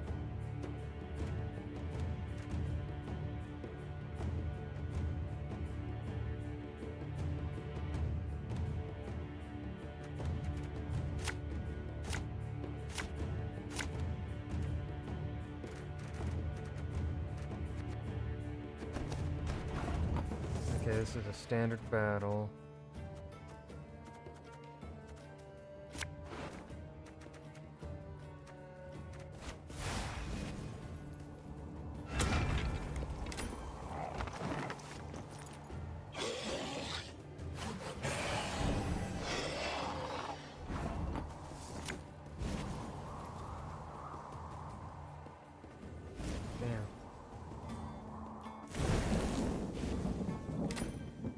That works for me.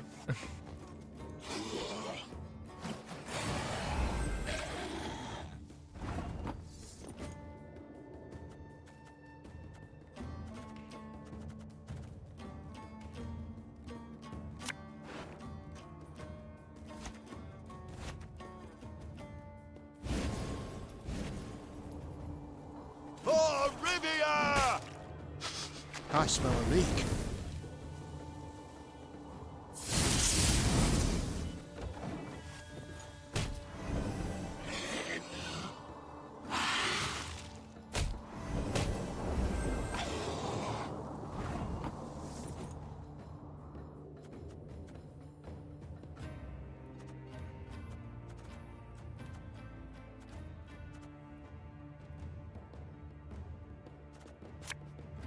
One bolt I need.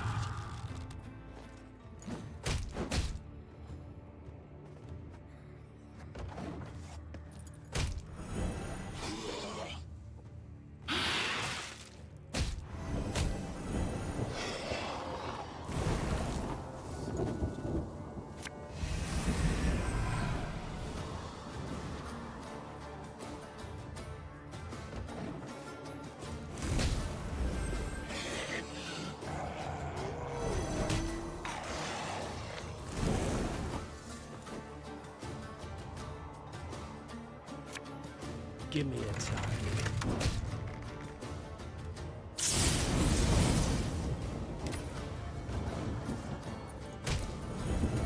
Bitch.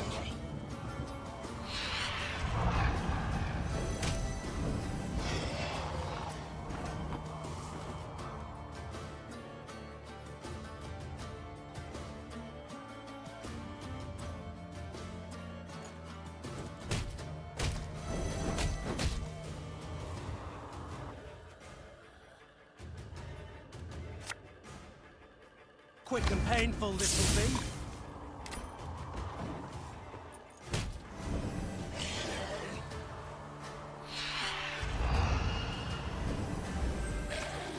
Motherfucker.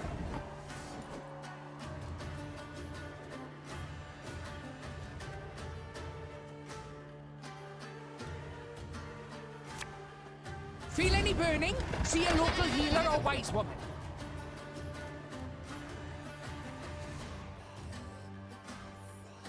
Do I have the lowest unit? I do.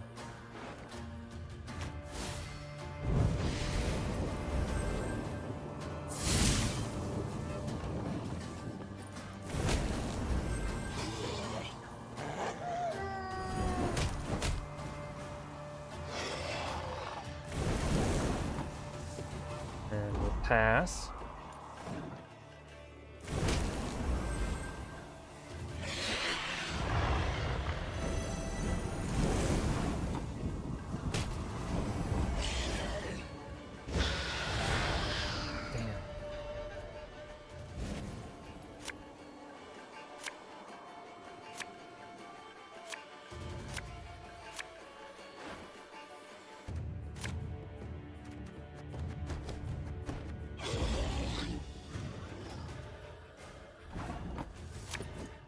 Aye.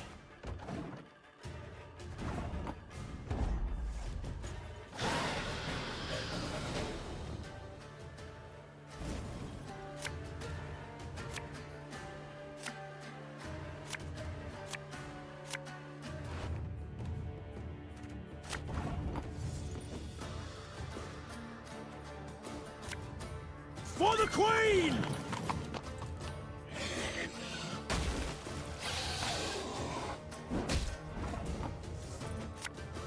Left, right, left, right. God save the Queen!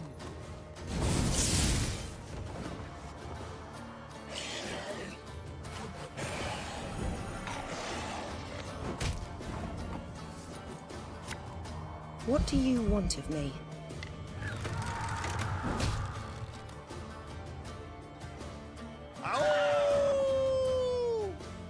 Water. That's some poison.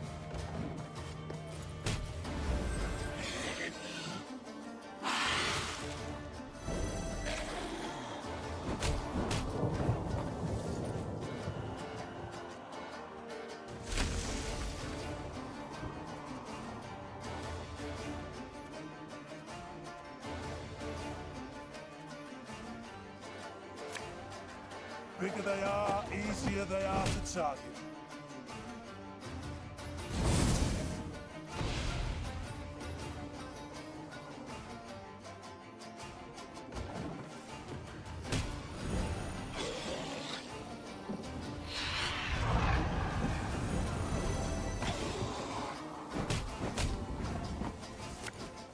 We'll put Mahakam boots to Imperial arses.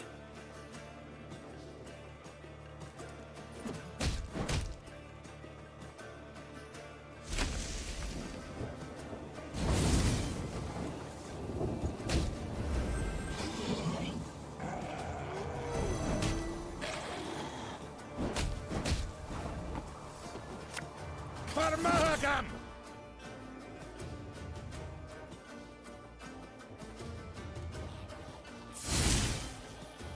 Did I really do that? I might not win this. They're able to do constant damage while I've got no healing. Ah, should have listened to me old lady.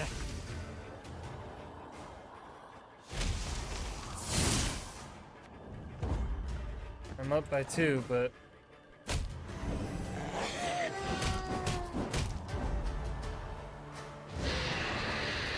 damn.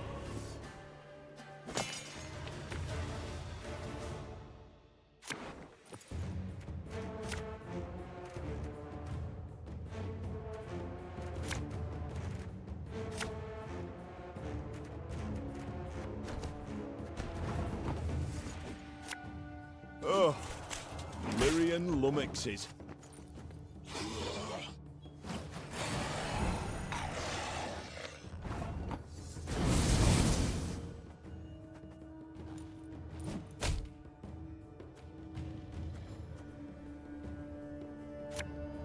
I'm a monster. Oh, I should have done. Damn it.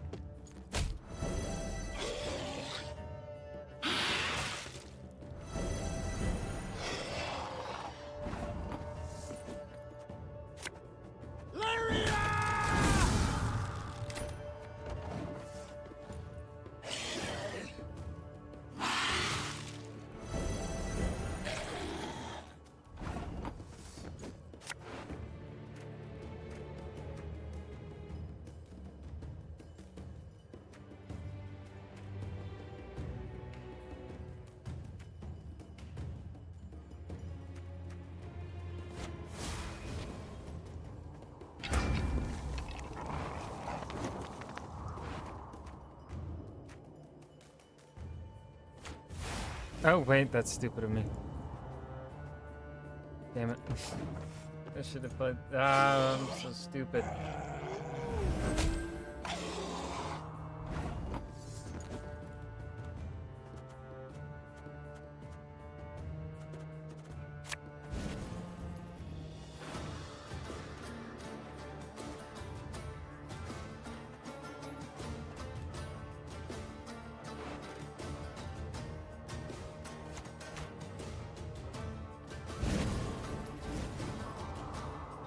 Ever have a storm knock out one of your teeth?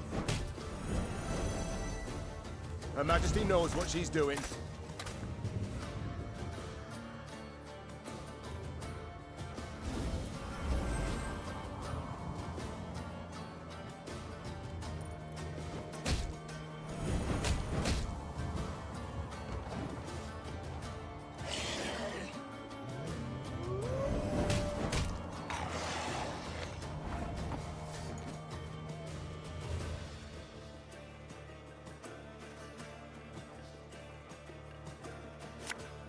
Have it the white of an eye from half a league away.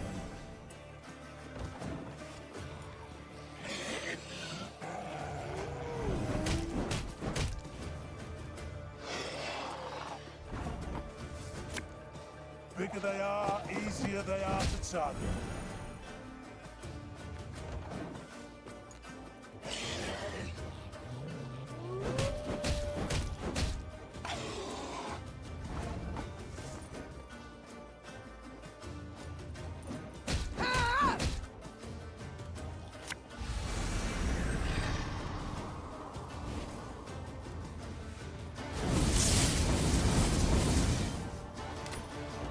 Alright, and I definitely win this round. That's what I thought, bitch. Okay, we have one round. Question is, can I get... I might be able to do round 2.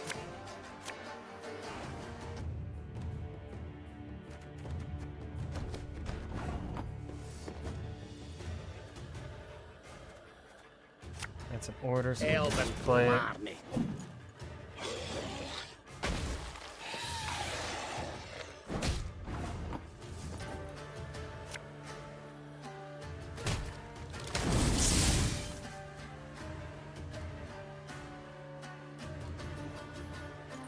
That'll move.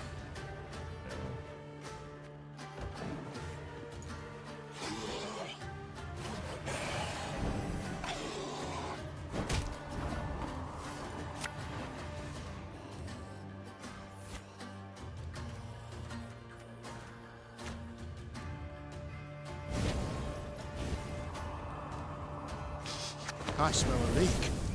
For Mahagam!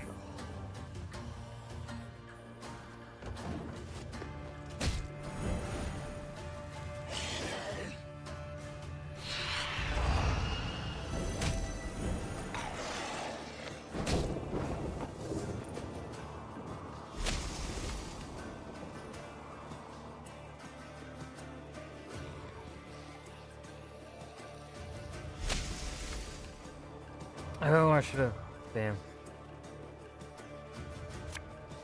One bullet's all I need.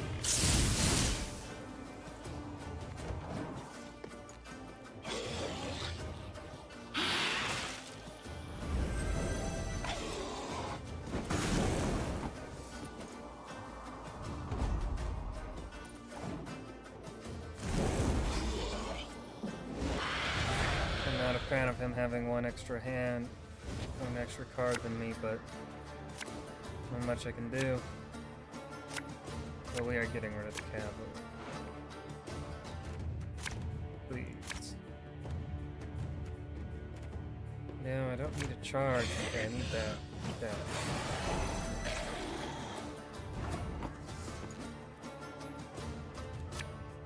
You must sweat like a swine in that jacket. Not awful.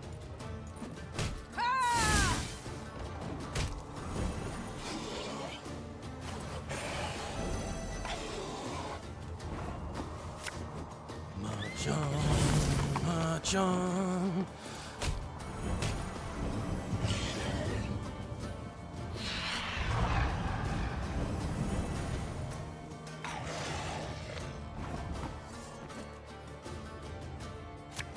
Quick and painful this'll be.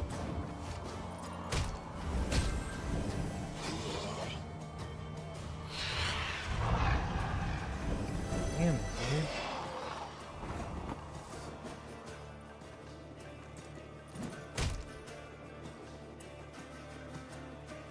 For the Queen! Give me a time. We got rid of one, but I don't think that's gonna be enough.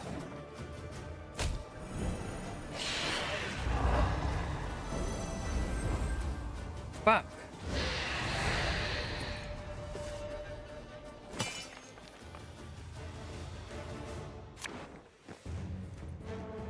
Alright, Trinket, Isbel. Okay, good, good, good.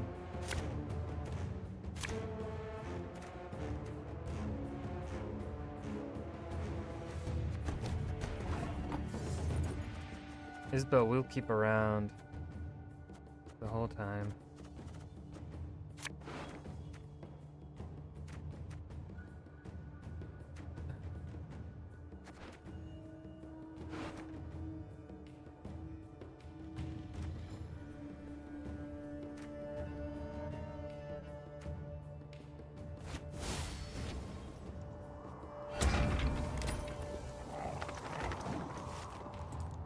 That was a waste because I gotta go first.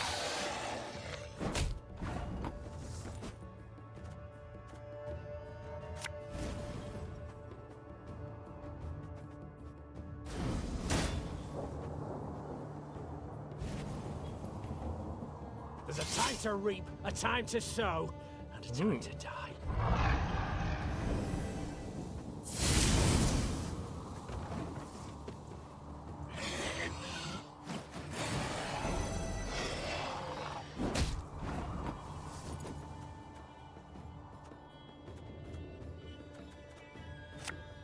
God save the Queen! To the last!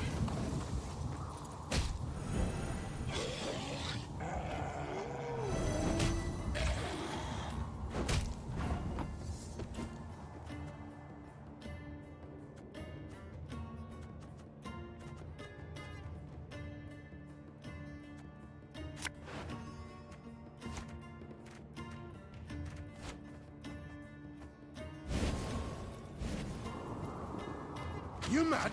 Don't say that! Wait, you're serious? I'm surprised he's not passing yet.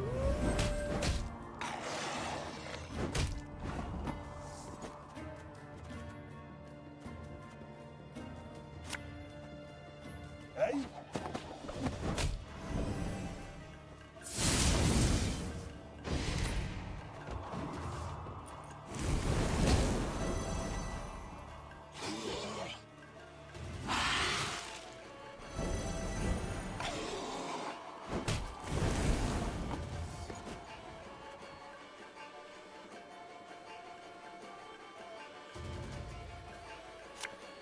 Ever have a storm knock out one of your teeth?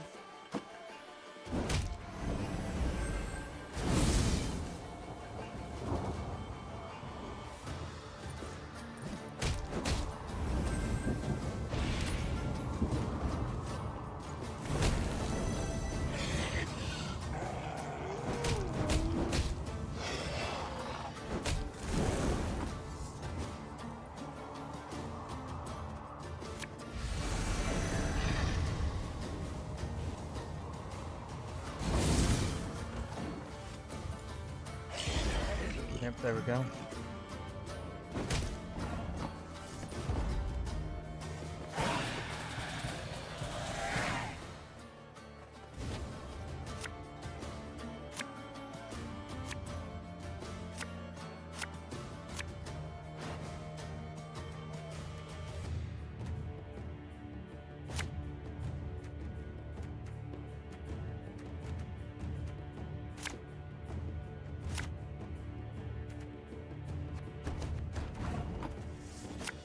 That's what we want, 'cause that'll force them to play for at least a couple hands.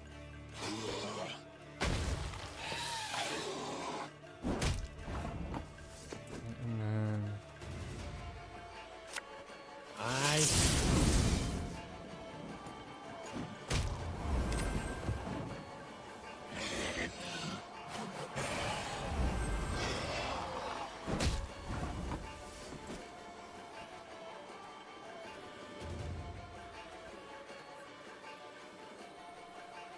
try and win it here.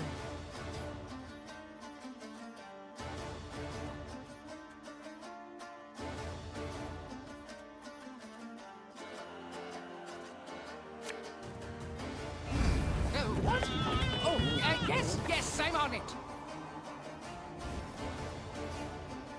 Again and again and again. We try and win it here with this round.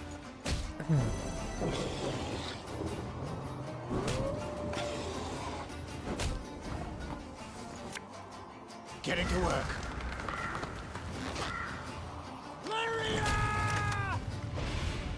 You must sweat like a swine in that jacket. Have it the white of an eye from half a league away. Bigger they are, easier they are to target. 3, 6, 7, 7.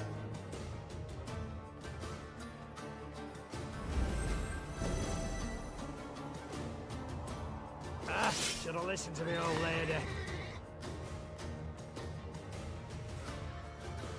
Elven blarney.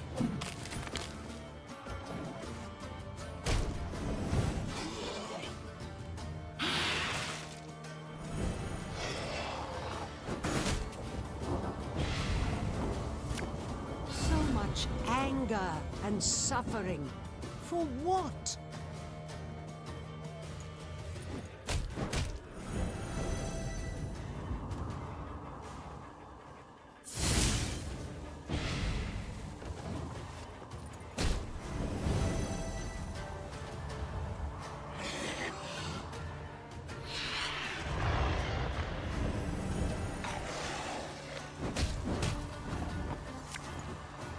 Thing about slings, they hide well.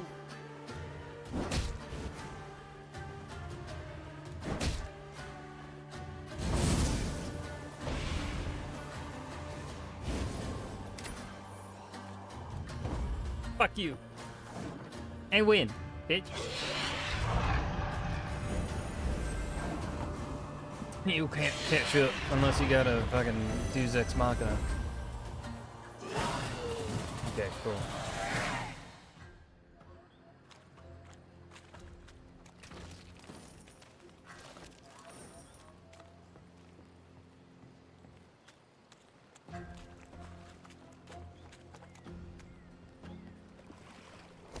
Oh Christ, the water is strewn with bodies and capsized boats. It seems the villagers tried to escape to the other side of the swamp but were attacked by an Iliochorus. We could try to fish out their positions, but should be aware that movement along the banks may alert monsters. Let's grab the goodies.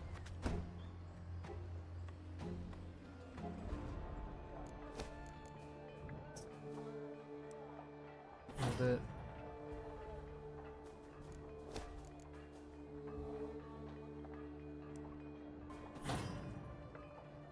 Hopefully we don't need like 1,000 wood. Suck.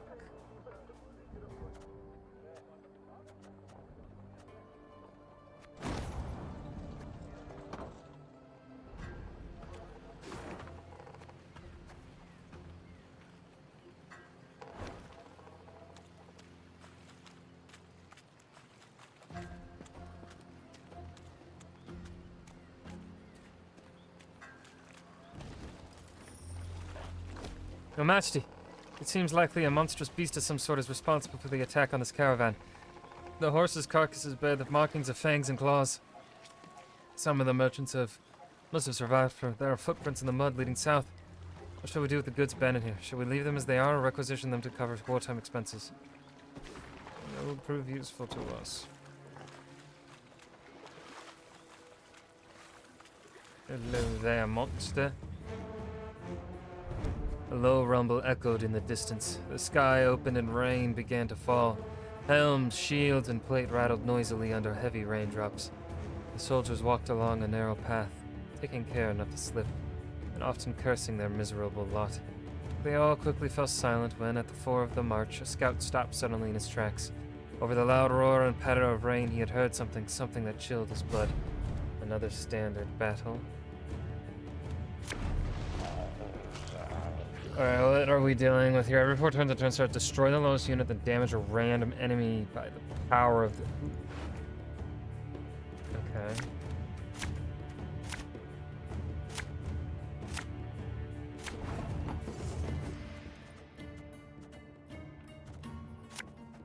Left, right, left, right.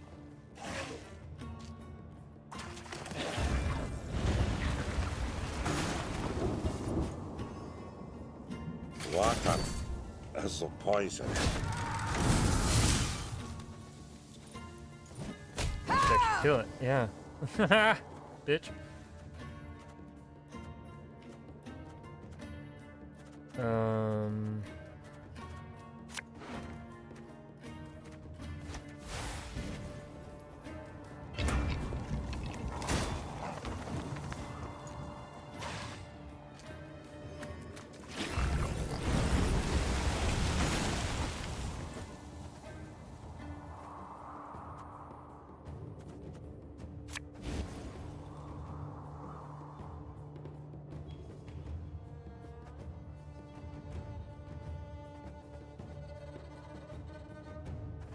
Damn it.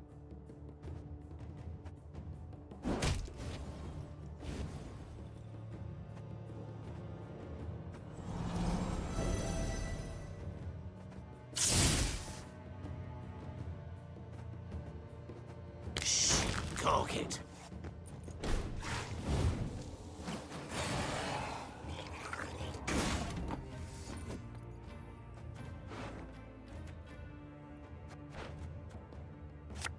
What do you want of me? For Mahagam!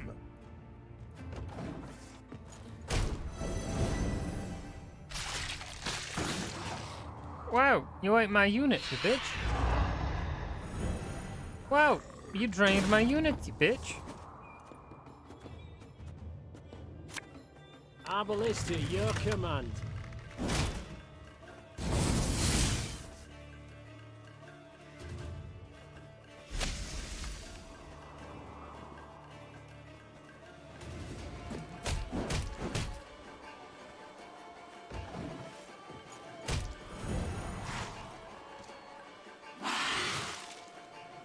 Oi, give him back.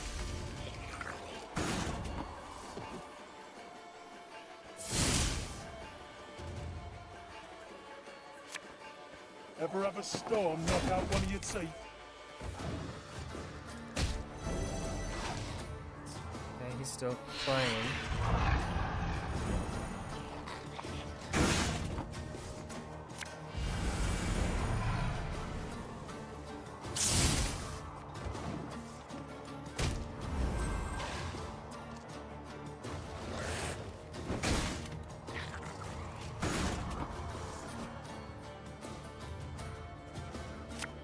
You must sweat like a swine in that jacket. Tell me you jest.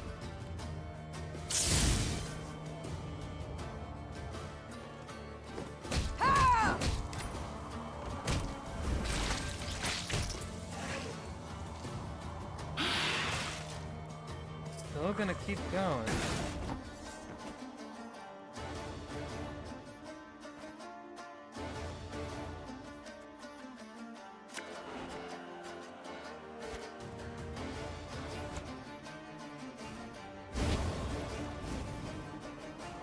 Pays late. Again.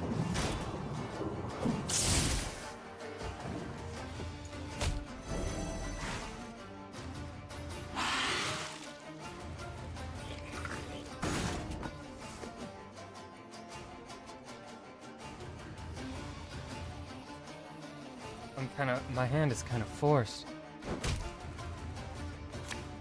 Her Majesty knows what she's doing. What do you want of me?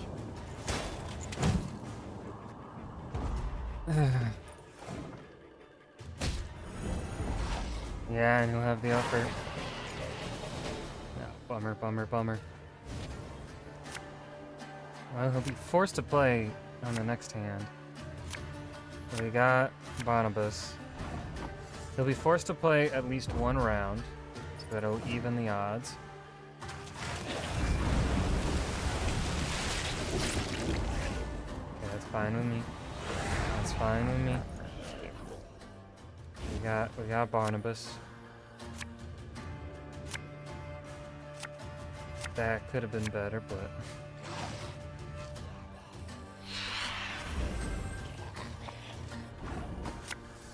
Yeah!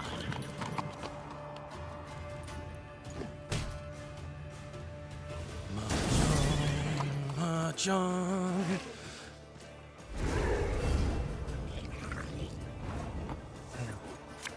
Feel any burning? See a local healer or wise woman?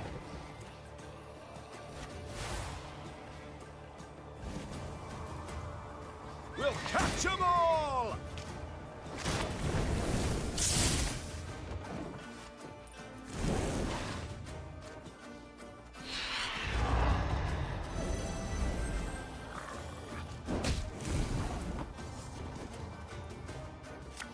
The chase is on!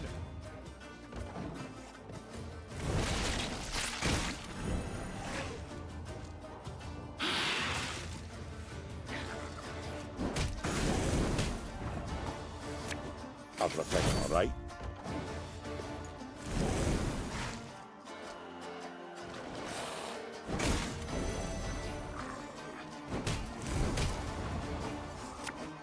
Elven blarney.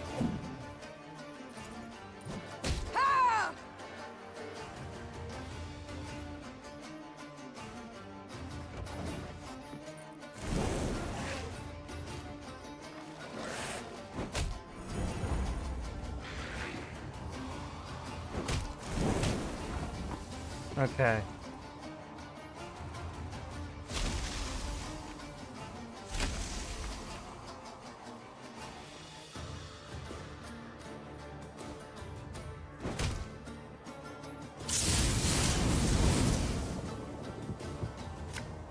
Ha ha! Leave it to us! One. Go in. Yes.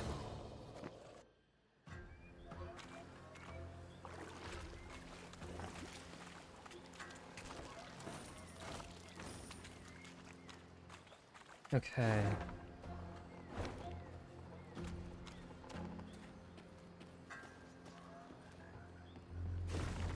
From Foltus, King of Temeria, Pontar, Mahakam, Sardan, and Angren. Tangranian Foreign Defense Corps. The Nilfgaardians have breached our defenses. I am ordering a complete retreat to Temeria and Brugge via the shortest routes. Do not confront Nilfgaardian forces except in cases of direct attack or attempts at disarmament. All should negotiate the withdrawal of garrisons for each town they reach.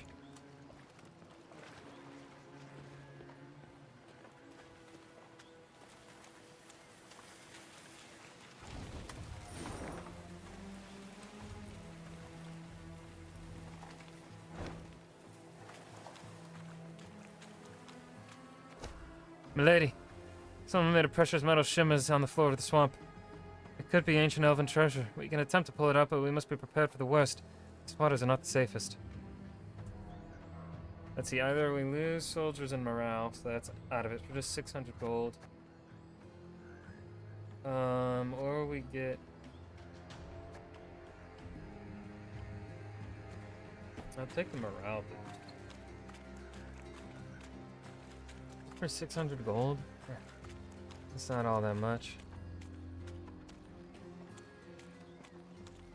This puzzle here. 1 week all it took for the Nilfgaardians to wrest Angren from Temeria. The Blackclads quickly learned, however, that they mustn't rest on their laurels. Their true enemies were not the Nordlings who had supposedly ruled the land, but the beasts who dwelled within. It is they who taught the Nilfgaardians early on that it's best not to venture too deeply into the swamps. Eliminate all archospores without letting any allies die. Okay.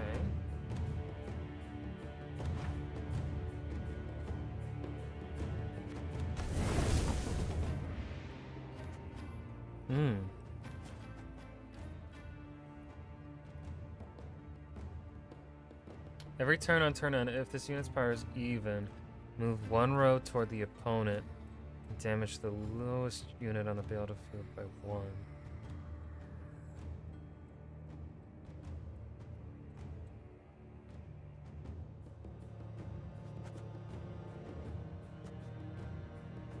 One bullet's all I need.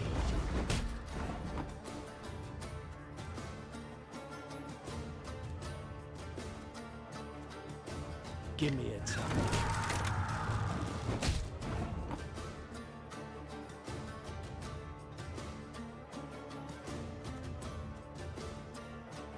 Ballista, your command.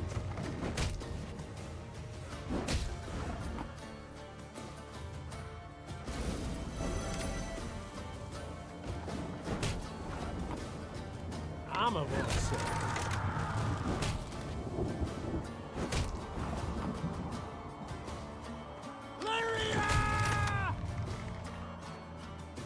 Ooh, will that be? Yeah.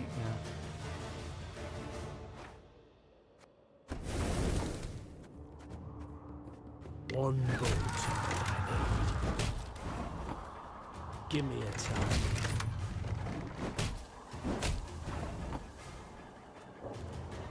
Ballista, your command.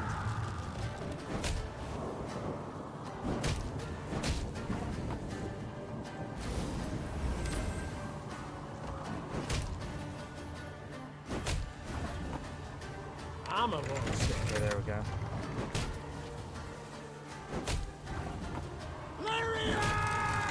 Boom.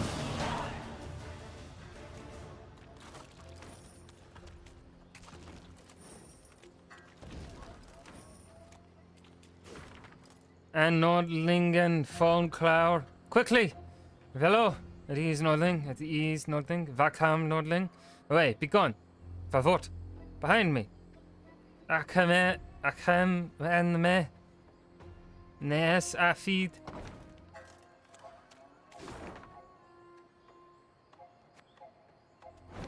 I missed a battle.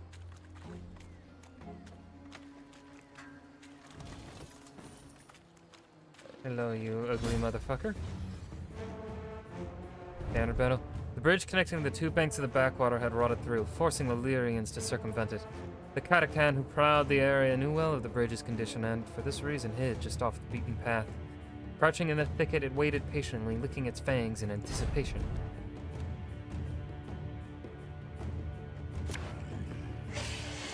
Alright, so we have a standard battle. Sec.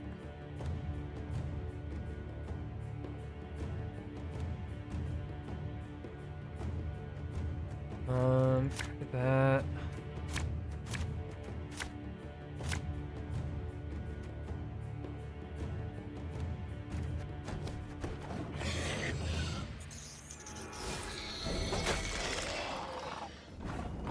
Ooh, we want to get rid of those units.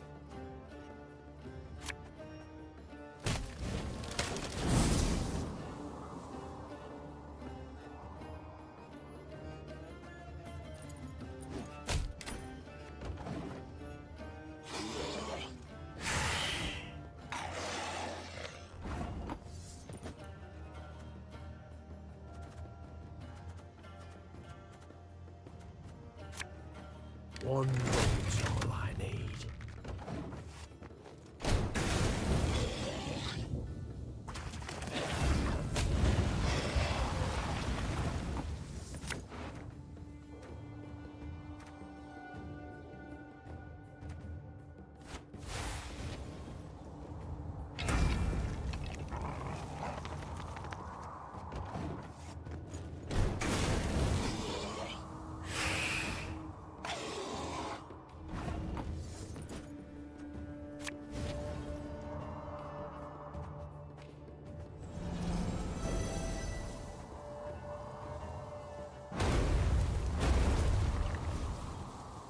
That was a shitty one.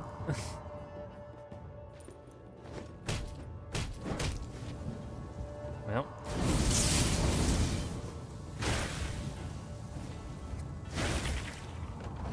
I'm just doing damage to myself here.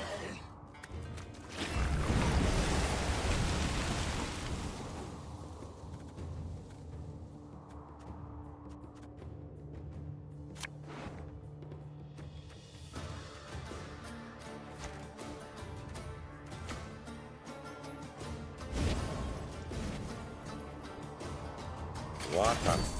This'll poison.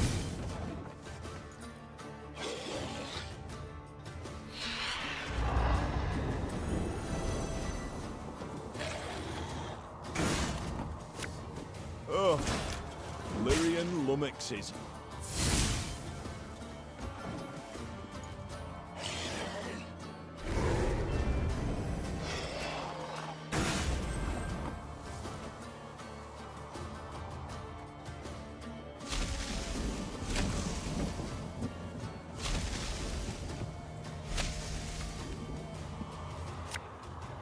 Have it the white of an eye from half a league away.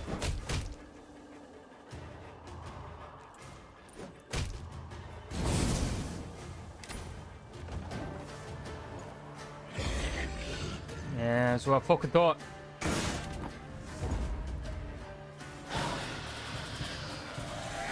They're not good enough, Ekimara. Oh well, Katakan.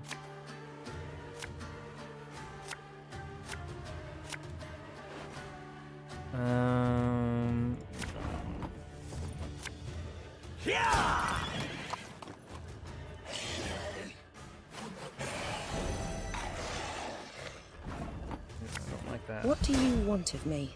Give me a time.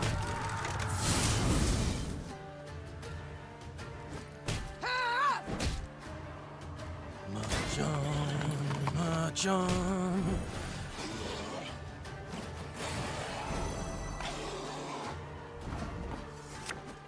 Arbalista, your command.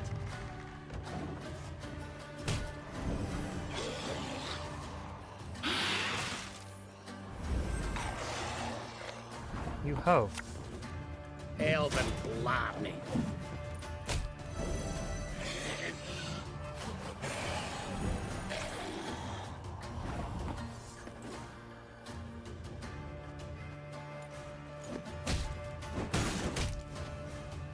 That's not what I wanted, but okay.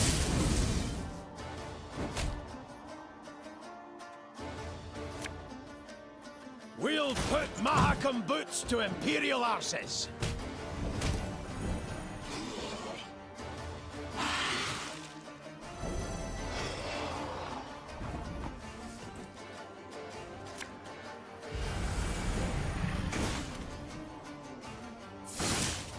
Damaged the wrong one.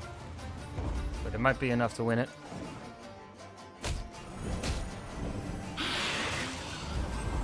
It was! Damn, okay. Damn.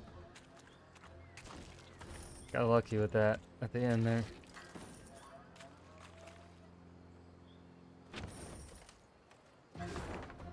Alright.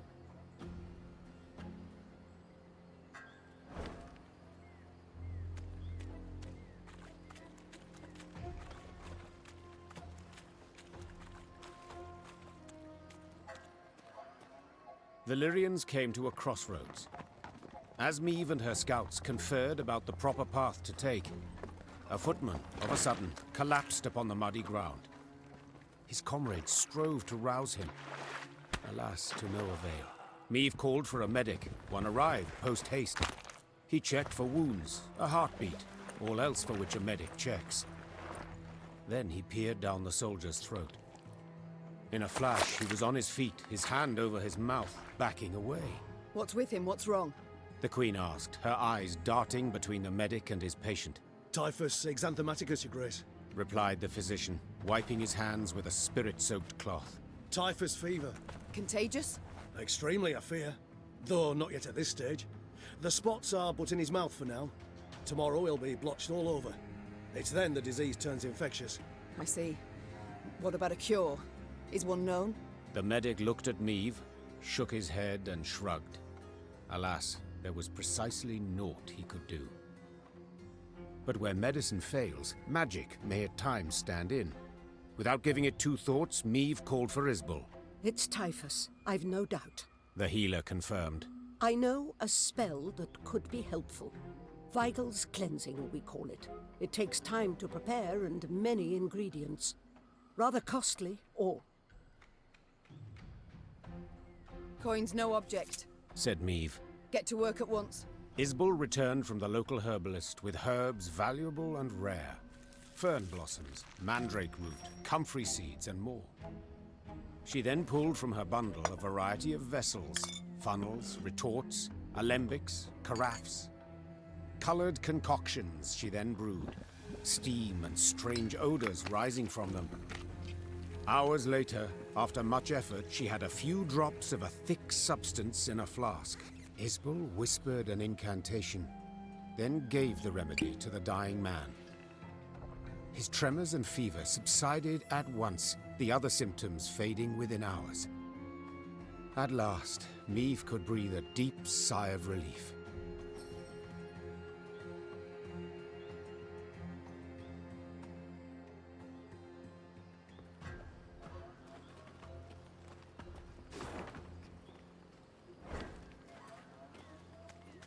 "'Tis a land of monsters.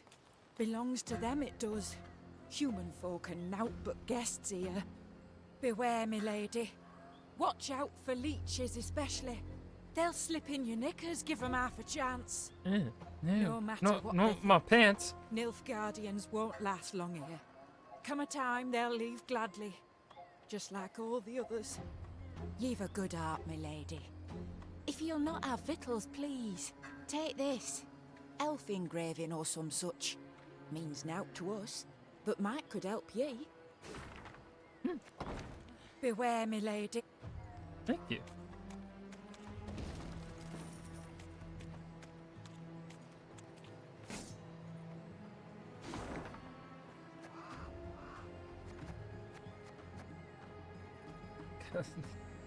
This game is fucking huge, dude. Oh, what the hell?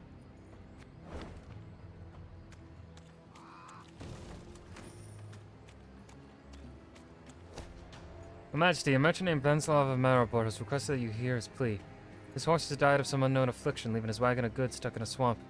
He's prepared to sell his entire stock at a reduced price. He wishes to cut his losses and get out of anger as soon as possible. What is your response? Let's see, either... no, let's take the wood.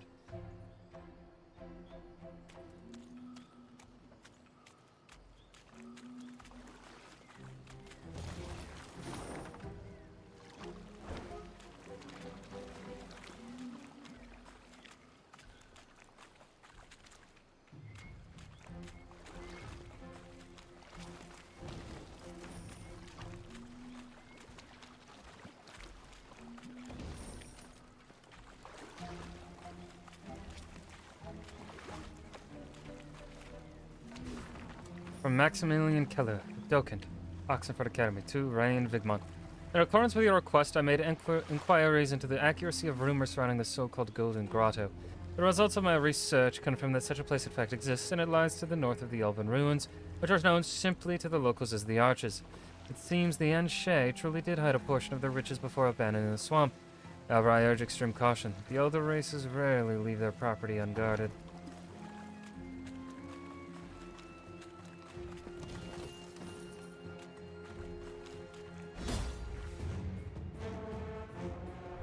Meve pricked up her ears. Through the hum of mosquitoes and croaking frogs, she heard something unexpected. A singing woman. Puzzled, the queen followed the voice. She soon stood before the entrance to a cave, footprints visible in the mud. They appeared human, if you don't count the 3-inch claws. Move Meve to the opponent's ranged row. Okay.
Hey?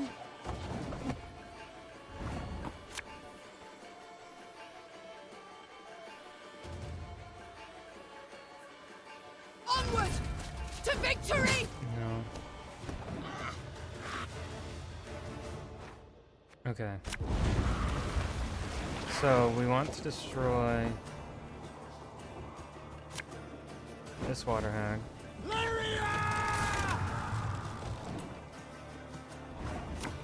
It's war you want? Then war you shall have!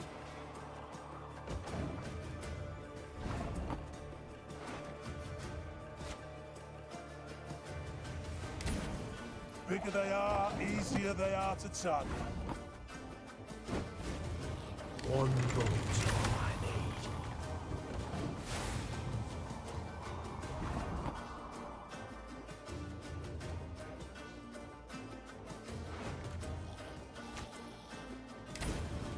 Thing about slings, they hide well.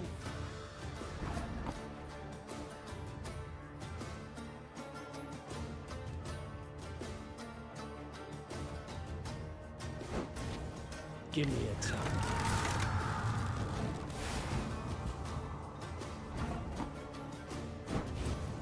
Our ballista, your command. That one was pretty easy.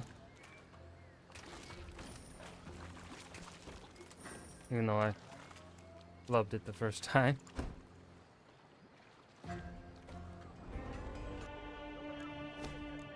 Let's see, 6,000, 2,000.